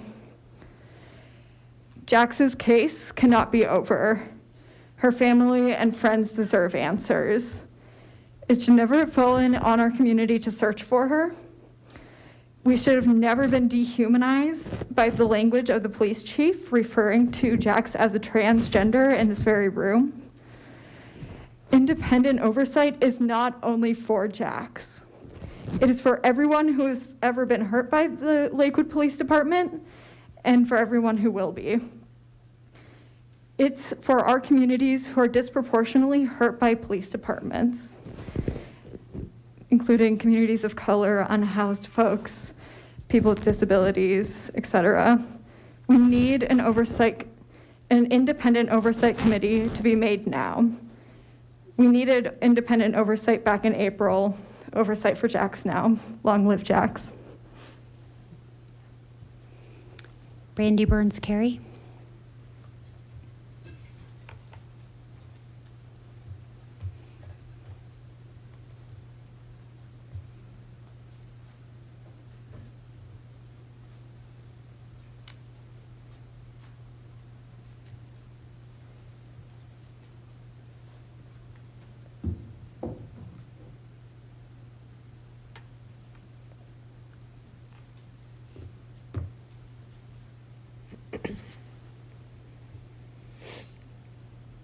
Good evening. My name is Brandy Carey. I am a resident of Aurora, and I am a friend of Jax and a founding member of the Justice for Jax Coalition. Thursday, it'll be 9 months since Jax went missing, was harmed, and most likely the day that she died. 9 months and 8 days since we figured she was missing, and 9 months and 9 days since I called a welfare check-in for her. We wrapped up the holidays. Excuse me, I've been sick and had pneumonia. We wrapped up the holidays without her, a time of year that she loved. She loved holidays. Christmas went by and we entered a new year. This new year is not different. This new year is different. Jax will not experience 2026. She won't make new goals for herself or her business. Over the holiday, I was made aware of a letter that was posted from the Fraternity of Police. As I read through it, I was appalled and disgusted to see that they referred to us as a limited amount of individuals. They claim that we have bullied the department and city council. That letter was basically 4 pages of redundancy on their transparency, integrity, and professionalism, and I wish more than nothing that was true with every police department across our country. I wish nothing more than that. They spoke instead of creating an enhanced community engagement forum or improved communication on investigative processes. They lied to us as to where she was found and who found her.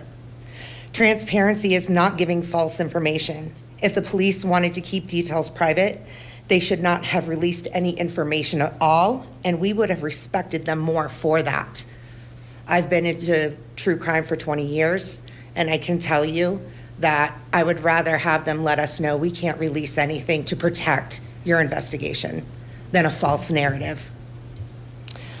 We are not a limited group of individuals. People like us are everywhere. We want to fight for our loved ones who have been harmed, who have been taken from us.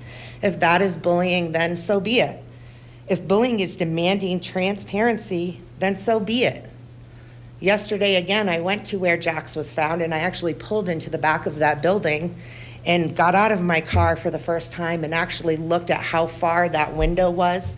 There were air conditioners everywhere. The window was only 11 feet off of where she was found. 11 feet. It just doesn't make sense to me. It really doesn't. With what was found in her autopsy, 11 feet would not have done that. Jax was harmed.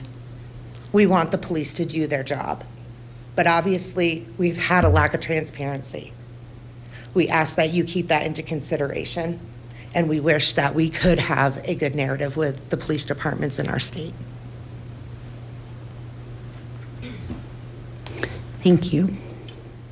Bug Peterson and then Chantel de la Cruz. Ms. Salazar, that's the name, the last name I have up here. Okay.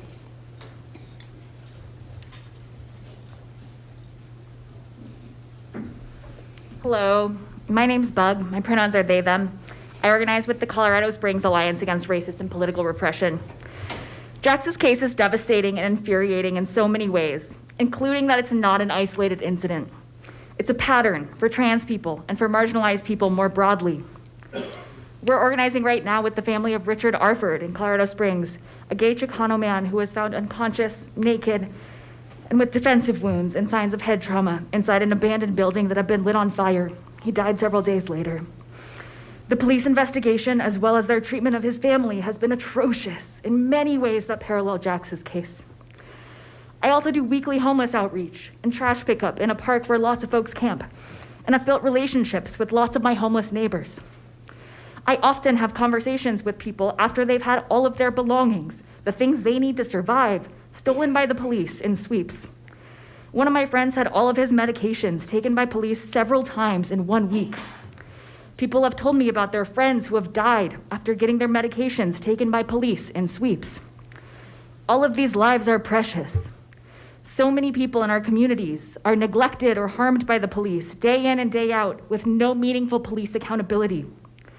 We need mechanisms for meaningful police accountability. We need independent oversight with subpoena power, with teeth. Police are granted a huge amount of power. That should be paired with accountability. Mechanisms for accountability and transparency make all of us safer. Why avoid oversight if there aren't things to hide? Justice for Jax. Justice for all who have been failed by the police. Independent oversight now.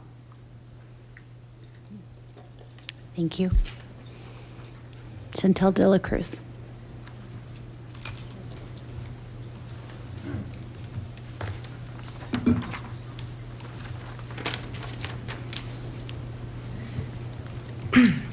Hi, my name is Chantal. I live in Ward 1. When policy is driven by labels instead of accountability, justice fails. Transparency erodes, authority expands, and our basic human rights dissolve. This isn't theory, it's our current reality. Renee Good, a poet, a writer, a wife, and a mother, was recently killed by an ICE agent during an enforcement operation in Minneapolis. Before an investigation was even started, before facts were established, federal officials moved to label the narrative. She was called a domestic terrorist. Her death was framed as a tragedy of her own making.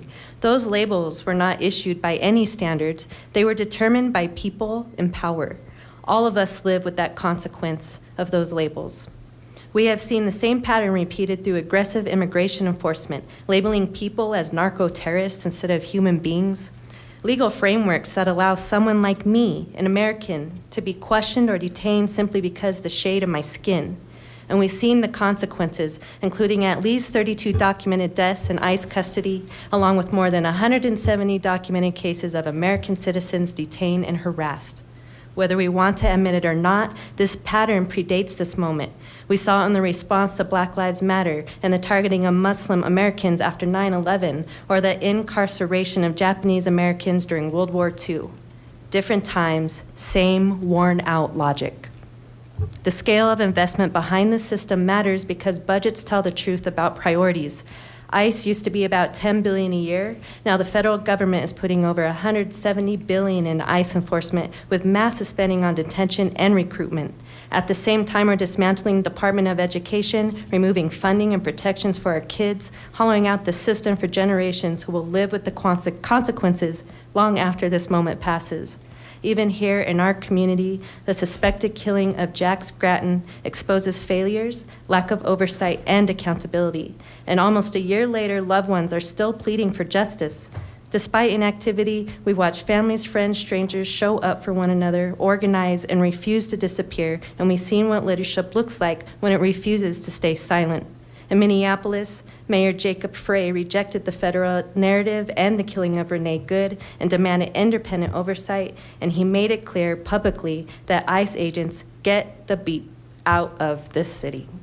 That matters because it reminds us that what local leadership looks like when it stands united with its people, that leadership is not powerless and neither are we.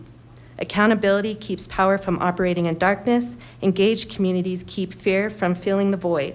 And history has shown that humanity prevails when we respond with collective responsibility, not labels. Together we shape the America we want, the city we want, and the people we become. Justice for Jax, justice for us all. Thank you.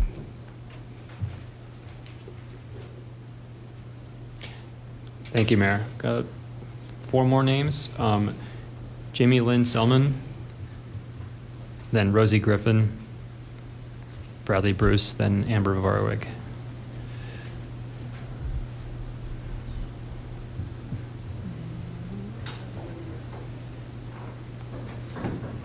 I wanted to speak on a topic that was brought up during the first open part of this. I'm sorry?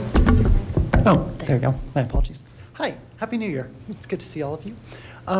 I work with, one of the things that I do frequently is hand out food in the community, hand out naloxone in the community. I work with the homeless population that lives in our city. And earlier today, several people got up and spoke about how they were enraged by the fact that homeless people were near their businesses, near their homes, that there was trash, and there were problems that were coming up from the homeless community being in their area. So I just wanted to speak on the fact that at Mount Vere Park, there was a bike trail behind it with an encampment that had probably somewhere between 40 and 60 people that were pretty stably there. It had been there for months. We'd been working with this group, bringing supplies to them and helping them during cold weather and other events that were with the spiking food prices and everything that had become an issue in their encampment. They were swept recently, back in December. And they were told, if you look at the photo that I have on the screen, they were told that they were not allowed to be anywhere within that square, that they functionally were banned from public space, that they just weren't allowed to be there. And in return, several of the tickets that were dropped during the sweep. This is the reason that those other citizens are having problems now. When you sweep homeless encampments, people don't just disappear. They have to move into new areas. And I can speak personally that several of the people at the encampment in question are in the new locations that were complained about tonight.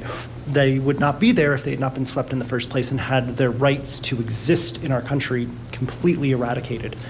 It is not only immoral to tell people that they are illegal and that they cannot be in public spaces, but it is actively damaging and endangering our communities. The only model that works for dealing with homelessness in this country is housing first. We have to provide a way for people to get into housing and to have a safe space to be and exist. This would prevent the problems that were being discussed earlier, and it is a far more ethical way to deal with it than just telling people that they cannot exist anymore. The other thing that we can do, one of the things that was said explicitly, was that needles were being found around. Install needle boxes. When we were at this encampment before they got swept, first off, we were able to bring sharps containers so that they were not storing them instead of having them proliferated throughout the community and no longer able to be reached by groups that work with them. But also, they were keeping track of their own garbage. They were making sure that the area was clean. The area was clean where they were. Thank you.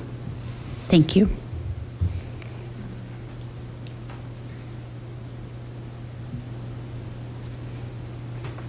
Next, I have Rosie Griffin.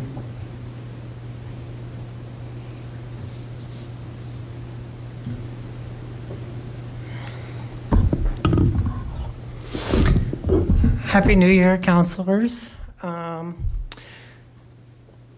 name is Rosie Griffith. I recently decided to start going by my middle name.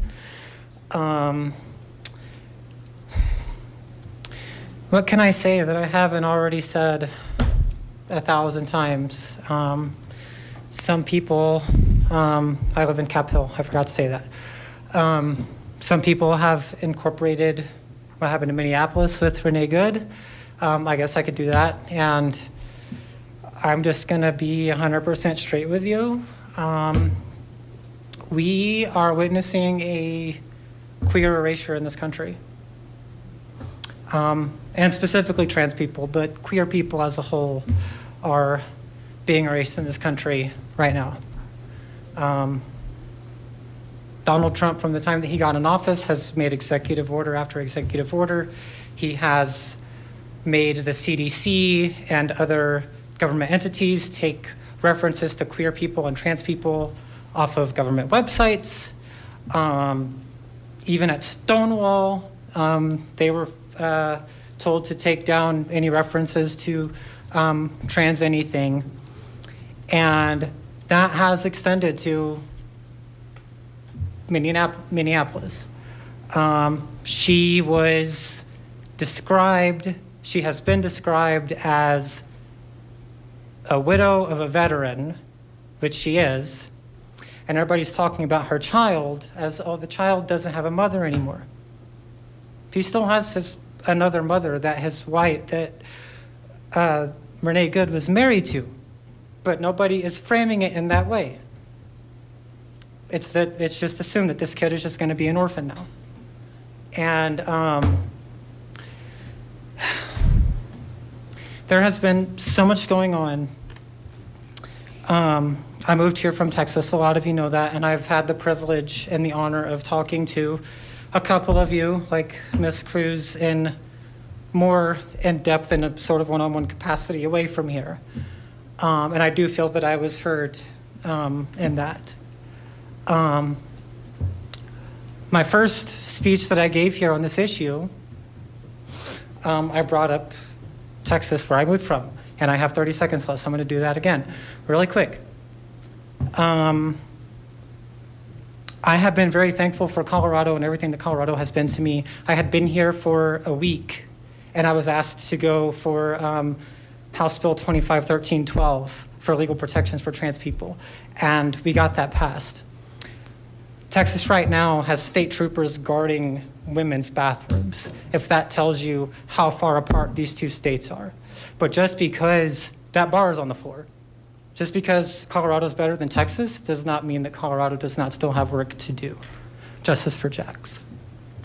Thank you. Bradley Bruce.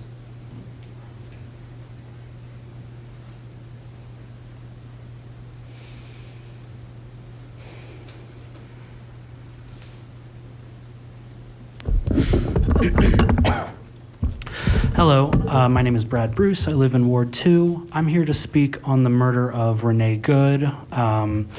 She was a former Colorado Springs resident, a mother, and as you've heard here tonight, and I'm sure you've seen the video, she was murdered in Minnesota last week by an ICE agent conducting, I guess, an immigration raid is what they want to call it. But she's not the first death that ICE has done, not even this year. In fact, ICE, there's already been 4 deaths in ICE custody in 2026, and it's been 12 days. So we'll see how high they can get that number, I guess, since no one's gonna stop them or do anything about it. As I speak to you right now, the Aurora City Council is actually discussing a resolution. They might have voted on it at this point, but it is R 2026-03, a resolution of the City Council of the City of Aurora, Colorado, opposing unlawful and overreaching federal immigration enforcement actions and affirming due process protections. I legitimately didn't know that it was possible for local governments to stand on issues since it's been so long since I've seen you guys do it for anything. This council's inability to even pretend to give a shit is legitimately shameful. You guys are the most feckless politicians I've ever met. Can you pretend to give a shit about due process? Concentration camps on American soil, concentration camps off of American soil, American-funded genocide. I have not seen any of you speak on any of this ever. ICE is kidnapping our neighbors, family members, coworkers off the street, and the vice president is now claiming that ICE agents will be going door to door to check immigration papers. I read about this as a child. They made me learn about it. It was called Nazi Germany. Immigrants commit less crime than natural-born citizens in this country. Do you think that we won't be affected by this Gestapo implementing these new policies? The Geo ICE facility, which is a for-profit prison that ICE is using, is less than 20 miles from where we're standing. This is going to happen to us. And while, again, the Aurora City Council is talking about this right now, this agenda was pretty light. What have you guys been doing? Can you guys do anything? I guess I'll also point out that our representative, Brittany Pedersen, in the House of Representatives, voted to thank ICE a few months ago. I spoke on this when she did it initially. In House Resolution 488, it said, resolved that the House of Representatives express gratitude to law enforcement officers, including U.S. Immigration and Custom Enforcement personnel, for protecting the homeland. I feel very protected in my homeland. I'm glad that ICE is killing American citizens. I can't wait till they do that here. We are the largest city in Pedersen's district. You guys could actually stand up and force her to change her opinion, but rather than that, you all go hang out with her all the time. And obviously, this is all connected to oversight with Jax. We've seen what happens when a rogue police force doesn't have oversight. It's called ICE. And I would argue that we should be doing what we can to stop that from happening here with our local law enforcement. Thank you. Thank you. Amber Varwig.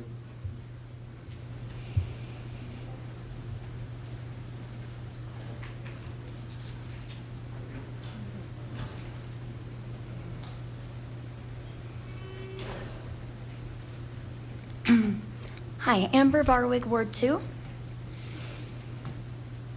I want to thank you all for hearing us tonight. I want to start by saying I'm the mother of a very vulnerable special child, and I'm here to speak about the Independent Oversight Committee because of the suspicious death of a Lakewood resident, Jax Grattan.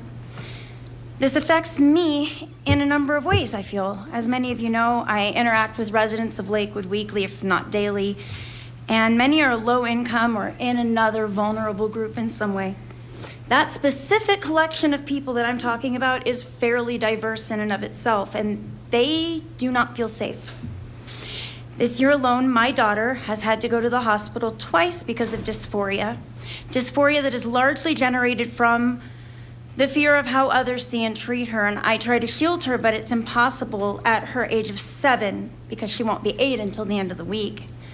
Not 8, but in serious distress. My partner is trans, and I worry for her daily, as she is perceived as a threat simply because the administration in power wants to use invective, slurs, lies, the whole 9 yards to make people like my partner live in danger. The likely murder of this young woman, Jax Grattan, does nothing to assuage the fears of the residents of Lakewood. And I know you're not the police. I know none of you are police officers right now. I know that holding you personally accountable for their actions is deleterious and makes no sense, and that's why I'm asking for your help, okay? As a mother, as a mom, I need to have action on this so that I have peace of mind. The community deserves to know that we take each death as seriously as another, which is not the vibe. I know many trans people, they don't feel safe, and I know the pain of sudden death. My sister, I talk about her all the time, right? My sister died suddenly. She was an author, a writer, a poet. She was funny and silly and could be angry, and now she's just gone, and I know what that feels like. A universe has been extinguished, and we were stolen from when Jax died because we don't ever get to know her now. Her death needs to matter, and this is how we do this. We lost a chance to ever know her, but we have a chance to honor her. We are the victims of that loss. And the loss of safety. We are all experiencing a form of mundane terrorism, not knowing if it's safe or if anybody will care. My daughter asked me if I died because someone didn't like me because I was trans, would anyone care? I wanted to tell her yes, but I don't know how to answer that for her. Lakewood has always been the vanguard for morality lately. Think of the sheltering, think of the things we've done. We can stand on that. The question has always been, quis custodiat ipsos custodes, and we answer populos et faciet. As the founders intended, we the people will police the police. Let my partner feel free to go shopping at night. Let my not yet 8-year-old daughter feel seen, safe, and protected. Long live Jax Grattan. Lakewood can do this. Thank you. Thank you. Got one more, Mayor. Bernie Rufnock.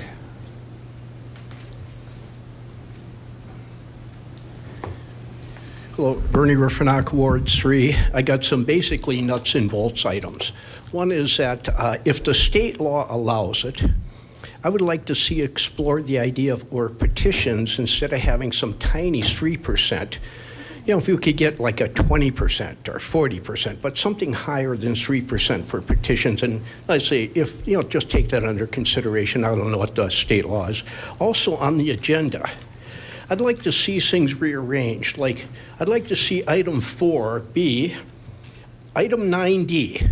Item 9D, mayor and city council reports. I'd like to see that to move to item 4. That way in public comment, we'd maybe have something to think about, to comment on, And those are very interesting. not that the rest of it is boring, but, well, maybe it is. But anyway, that's probably the most interesting part. Then I'd like to see existing item 4 combined with existing item 9A, move that to 9D, make that at the very end, so we don't have to, listen to all this stuff that, I'm from Minneapolis. I don't need anybody educating me on that. Anyway, and, right before adjournment, have that in. And also, why are non-residents allowed to speak here? Why can't they just go on Lakewood Speaks? I just, that's another, but I'd like to see those, items looked at for, future meetings. Thank you. And thank you for saying our city council reports are interesting. With that, you are our last public commenter for the evening. We do not have any general business or an executive report, so we shall usher in our city council reports, starting with Ward 1.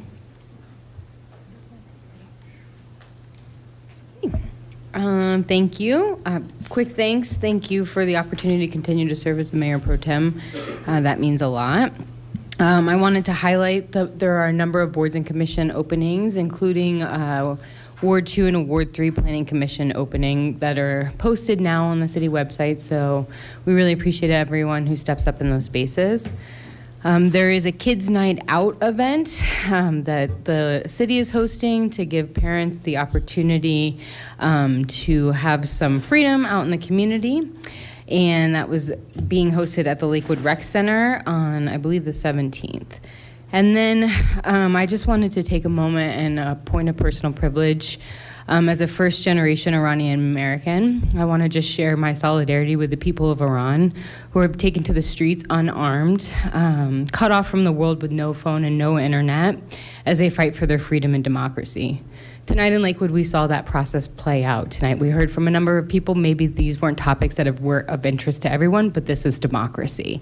And I'm proud to live in America, and I hope to see that someday in Iran. And so thank you for that. Thank you. We had a ward meeting Saturday and well attended, thanks to Will Chan, the Director of Economic Development, who spoke to us, and it was well attended, very much engaged attendees that asked really good questions. He was so impressed. Unfortunately, because of scheduling problems, we will not be able to have a ward meeting in February. We will, Councilor Sherazai, Mayor Pro Tem, and I, we will instead have office hours at February, and there will be announcements coming out about that. Thank you. Ward 2. Thank you. I will keep our updates procedural. We are excited to have our first ward meeting of the year this week. It'll be on Thursday at 5:30 p.m. at the Washington Heights Arts Center. So we look forward to checking in with folks before our council retreat and then on issues that are of importance to the community.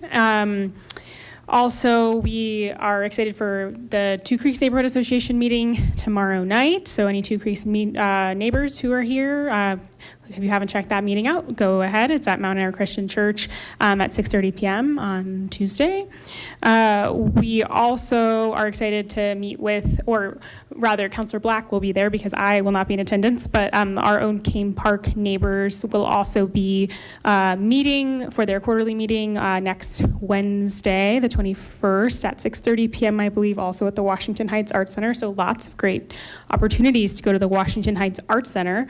And finally, I know we are not a state body, but our House District Representative will be holding her legislative preview in Ward 2. So we're excited. She'll be at REMCAD on the Saturday, the 24th at 10:15, I believe, will be the start of her part of the meeting.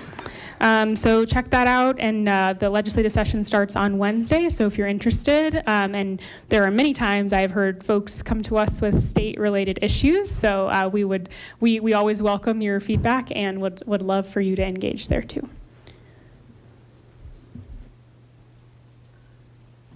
Ward 3.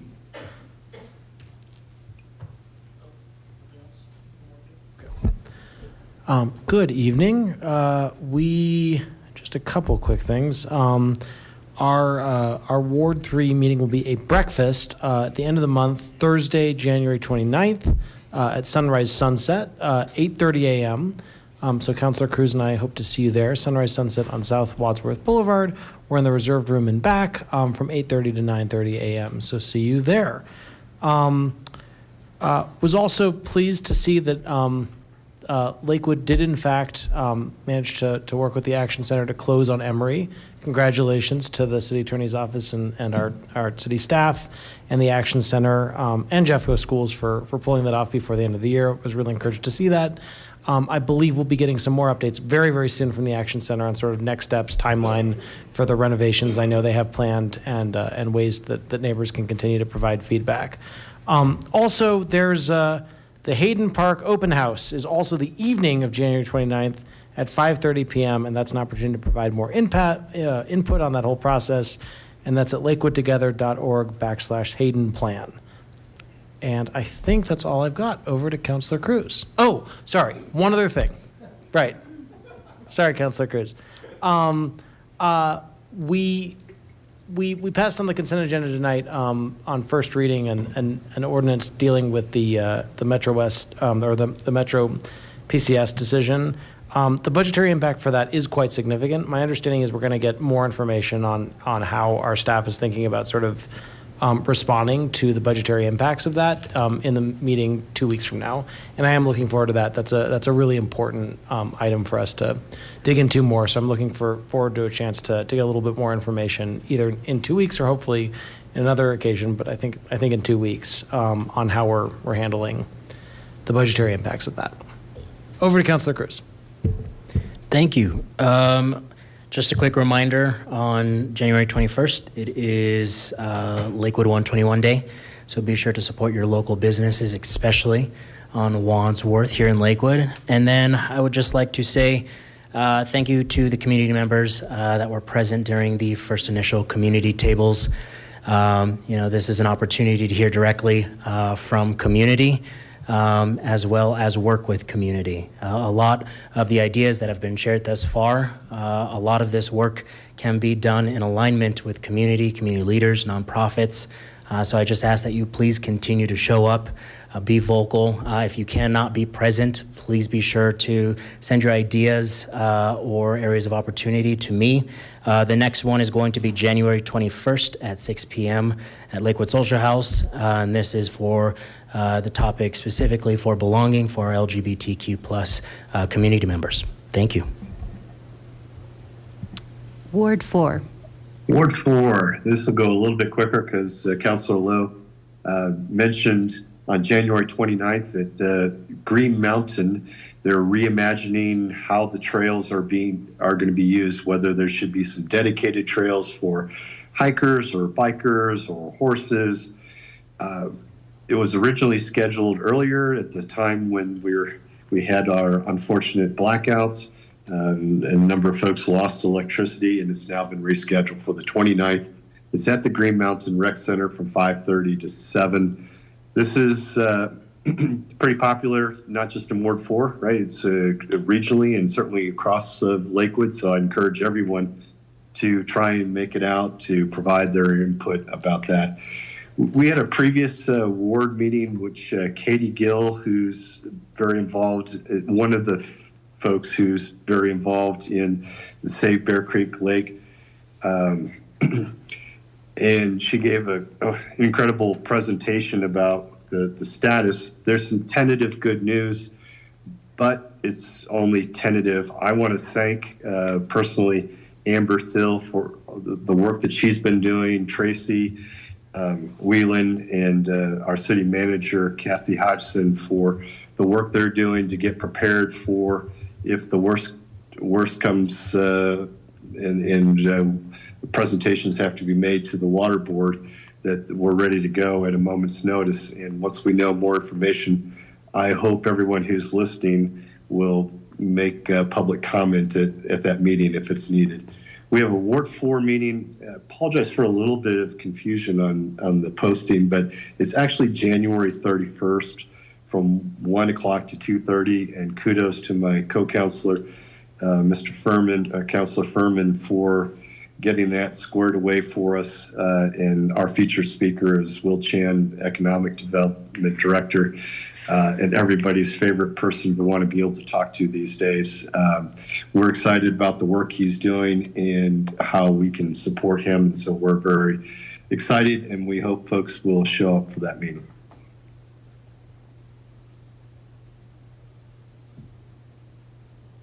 I don't have a whole lot to add other than to say, additionally, that Ward 4 meeting will be our last meeting before the council planning retreat. And so it's an opportunity also to talk to the ward as we move into that, which aligns our priorities for the year.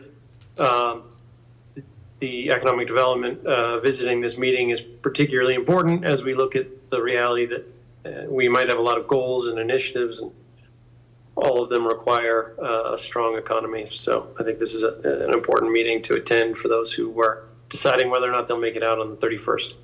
So thank you again. Ward 5.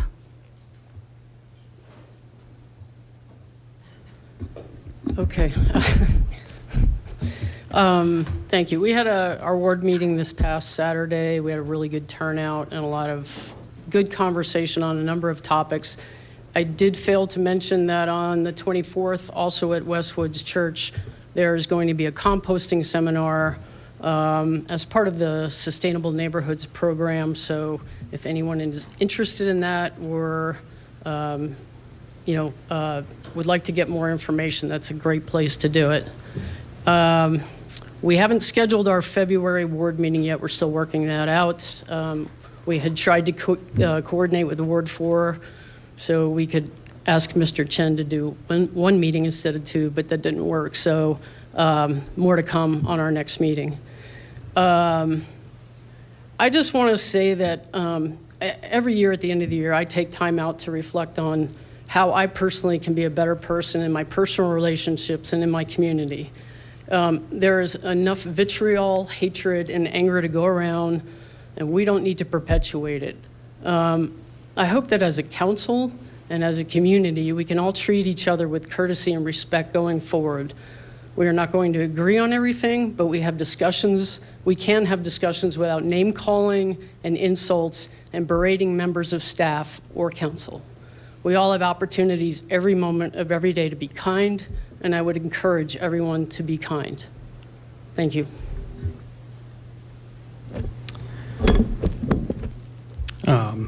Thank you.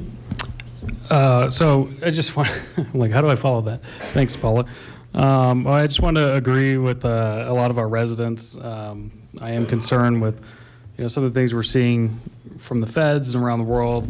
I do believe we should be speaking clear to our federal leaders on our views and federal policy and practices. I think this council did communicate many of those views last March, last year in Washington, D.C., and I hope we keep those efforts up. I was proud to serve on 2 federal advocacy committees last year, and to be able to talk about all the different issues impacting local governments at the federal level. That was an honor to be able to do that, and I hope to continue to do that this year. Regarding our zoning laws and the citizens' move to repeal our updated zoning law, my message really, regardless of anyone's perspective on it, whether they're for it or against it, is really, I just encourage folks to make their voices known at the ballot box, assuming this council sends it to the voters and versus repealing it. My guess is that that's what we'll do, but I don't have a crystal ball. But regardless, I do hope that if that is the case, then our residents will just make their voices heard one way or the other, and we'll hear from them at that time. Also, just want to mention we had a good ward meeting, a lot of good conversations. Appreciate everybody who came out. one thing that really stuck with me was one of our residents talking about some challenges they were facing with our building codes and some of the impacts of some of our regulations on mandatory sprinklers costing residents huge amounts of money. One resident brought his quote that was like 45 pages, 50 pages. I think his quote was for $50,000 to $60,000 for his personal residence. I am concerned about that and some of those laws and how they impact affordability. So I just wanted to share that because I thought that was an interesting thing that we had brought up a few months ago, and it was interesting to have someone with a lived experience talking about it. So I thought I would share that and appreciate the residents who come and voice those kind of concerns to us because that really helps us. So thanks. All right, thank you, Council, and thank you, everybody watching online tonight or after tonight and who showed up this evening to share your thoughts and concerns about what is going on in our community. And Councilor Nystrom, thank you for pointing out that it starts within us. It starts within each one of us. And I think that's the one thing that we can do as we look going forward into 2026 is to reflect within and how are we being kind or maybe how can we be better? People are hurting right now. It was very apparent listening to tonight's public comment. People are hurting right now, and it is really our responsibility as neighbors to help each other. So thank you, Councilor Nystrom, for bringing that up. I will confirm that we will, in fact, get detailed information about the B&O tax on January 26th. So a $42 million hit to our budget is not insignificant. And yes, we will get information about what the details are with that and the upcoming implications of that very non-insignificant sum of money. So stay tuned for that. I want to send out a big congratulations to Kaiser Permanente for their ribbon cutting this evening. For those of you that have traversed up and down Alameda between Wadsworth and Kipling for the last 18 months or so, you've seen this building under construction. Little known fact, Kaiser Permanente in Lakewood was actually my first medical experience here in the Denver metro area when I moved back here in 1995. So it's kind of fun. It was neat to be able to go over there. Councilor Sinks and I popped in for a very few minutes to be a part of that. And we were very eager as they are looking to open their doors and welcome patients next week. So for those of you that do go to Kaiser Permanente, it will be a different building next week. And I also want to say thank you to them for integrating within their process a number of things that are not only in alignment with City Council goals, as you know, sustainability related issues, but also community peace, bringing community functions. They have a garden there that will be a nice place as a respite for those that are visiting or even those that are in the neighborhood that want to walk on over. So they, within the installation of that building, they have repurposed jeans, denim jeans. So there's that. And in their construction, they did their construction in a way that reduced their waste by 70%. I am very hopeful that within the demolition of their other building that will include some deconstruction that will also repurpose some things there. So very excited that they are now ready to open their doors, and I'm sure many of the patients there are excited to soon have a parking lot that will better suit the needs of that building. So congratulations, Kaiser, on that. Just a quick note, next week is, we will not be meeting next week. Martin Luther King Day, that week will be off. So for those of you that are anxiously waiting for our next study session, it will not be next week. We will be back on January 26th. That will be the night that we will make decisions about the zoning code.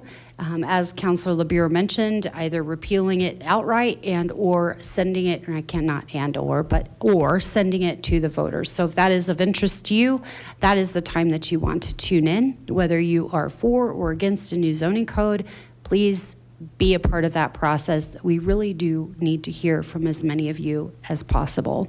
And then finally, coming up on February 6th and 7th, we do have a strategic planning retreat where we will set our priorities, our goals for 2026. So for you residents that have questions, thoughts, concerns, or want to share what you would like those to be, please, now's the time to do so, as we're getting ready to move in to set our strategic priorities for the next 2 years. So thank you for everybody who tuned in tonight. And with that, seeing no further business, we will go ahead and adjourn this evening's meeting at 9:23 p.m.